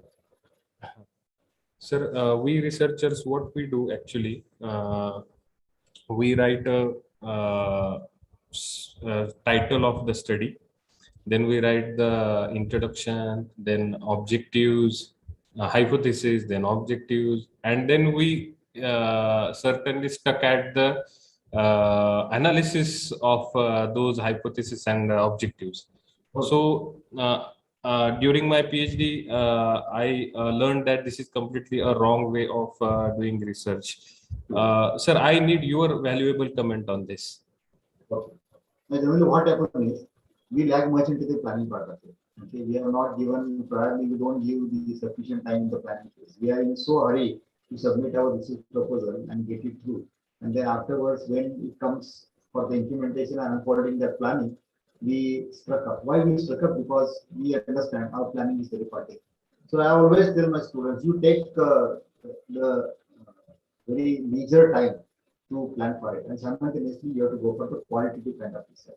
See, we are talking about the deductive kind of research. We are talking about the positive research. And in positivism and deductive kind of research, these kind of things happen. If you shift your thought from positivism to interpretivism, and if you go for inductive kind of research, this problem won't come. Okay, because in interpretivism and in deductive kind of inductive kind of research, you have to be into the field to talk with the experts a lot. Okay, you go for different kind of pilots. So several kind of pilots that you can go for. And what, sir, you are talking about, it's a basically part of a planning access, because you are not giving sufficient time to it. Now, plan is so compact and so comprehensive. I'm talking both the words, compact and comprehensive, that it should give the answers to all your questions of research. Okay, rather planning, it should guide you the voyage of your research. And when you are saying that you stuck up at the stage of hypothesis testing, it means that that question has not been answered in your research proposal. Okay, so that is what the lesson is. So again, my emphasis is we have to give a sufficient time to think of the research planning and how it will unfold. Okay. Right. Now this is what the last slide I have. That sir, one more thing. Yeah. Go ahead. Can I ask? Yes. Sir, the analysis part is the most crucial and important part of the research. Statistical tests are involved in that. Many times we as we belongs to different streams, so that art, science, commerce, and we are not much aware about the statistical things, the test which is applicable, the how to test a hypothesis, how to analyze the particular objective, and then what researcher means. I am also in that. What we do actually, we collect the data and we hand it over to the another person who is expert in the analysis, and we ask him that, sir, this is my data, and you do analysis and give me the entire ready thing, so that I can emboss it and I'll submit to the university. I need your, sir, valuable thought on this. Is it the way that researcher should work? No, not at all. No, not at all. Whatever the research you want to do, whatever the problem that you want to answer to, whatever the question that you want to answer to, it is entirely your job to do it. You can take the help of the people. You can take the help of. So I'm not saying that don't take them. When it comes to inductive and inductive kind of research, when it comes to interpretivism kind of research, you are bound to take the help of your expert. You are likely to talk with so many of experts into the domain, and then you get the qualitative data. On that qualitative data, you can build your positivism kind of things, right? Now, what narration that you have just now, it is like an assembly kind of job. You get a review of literature from A, you get an analysis from B, you get a data collection from C, and then as a researcher, you just put all these things into pile, and then you come out with this. No, that is an entirely wrong kind of idea.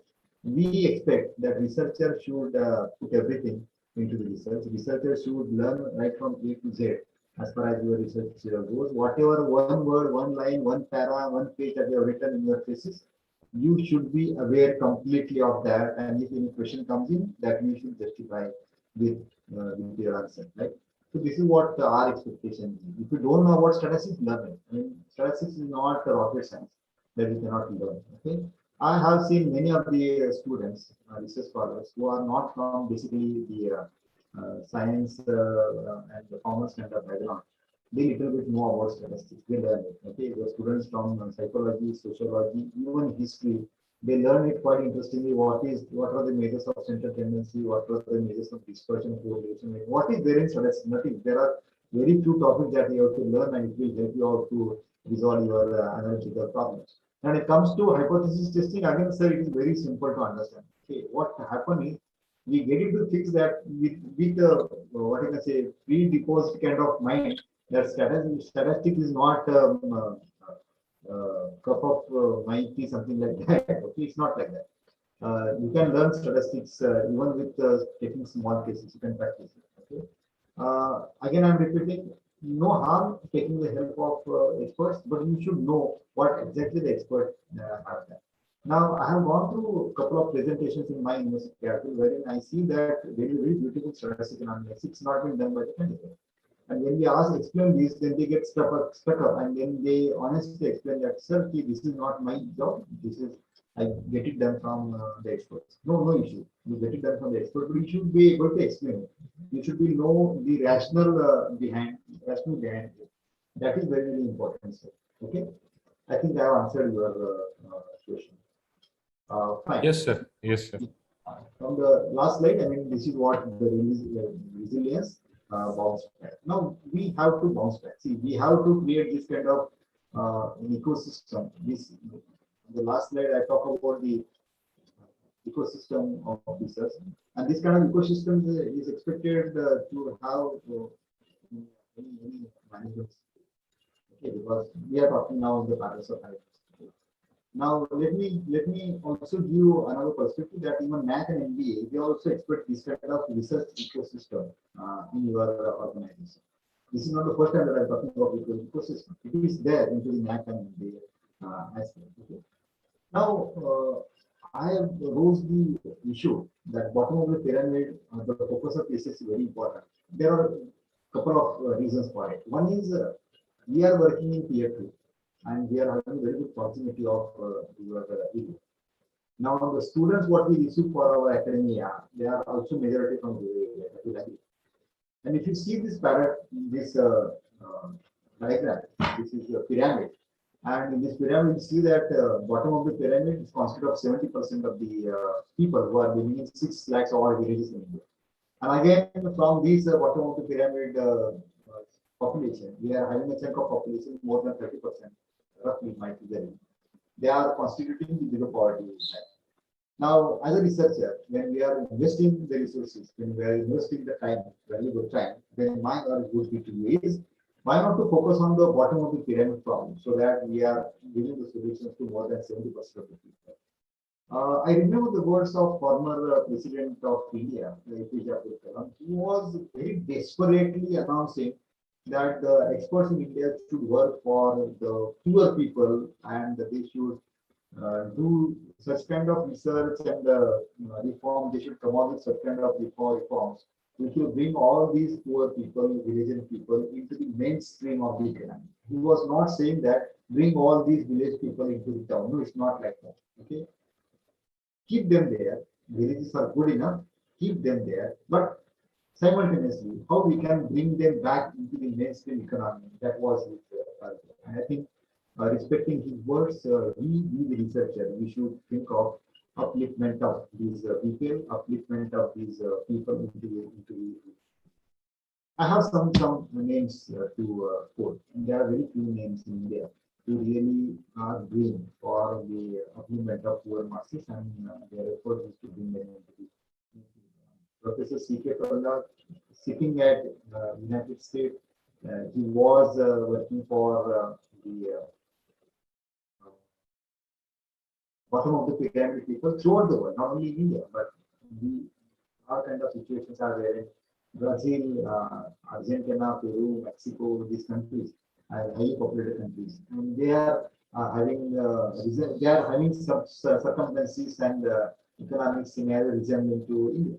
So Professor Prahlad was working on that. You know the famous name in Maharashtra, Baba Amte, Prakash Amte, Meena Patkar, Abhay and of course at international level, but the person from Indian origin, Professor Amartya Singh, who have been working for the poor people, who have been working for the rural masses. And their basic focus is on this poor people to uplift their stand up. Dr. Muhammad Yunus from Bangladesh, he has come up with a concept called microfinancing, and that has helped a lot of people in the world. Now we are also following this model in India, right?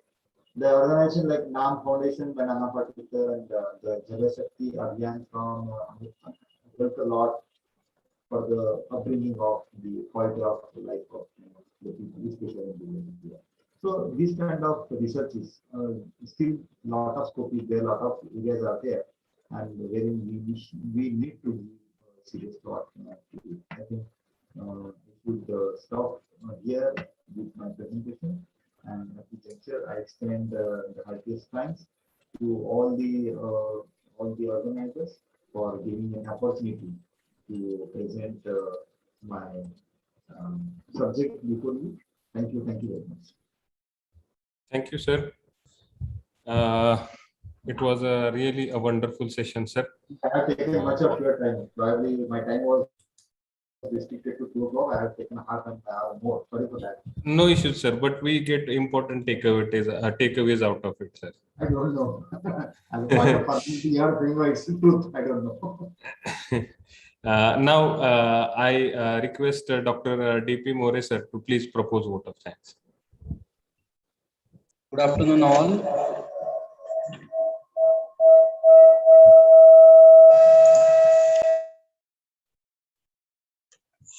Hello.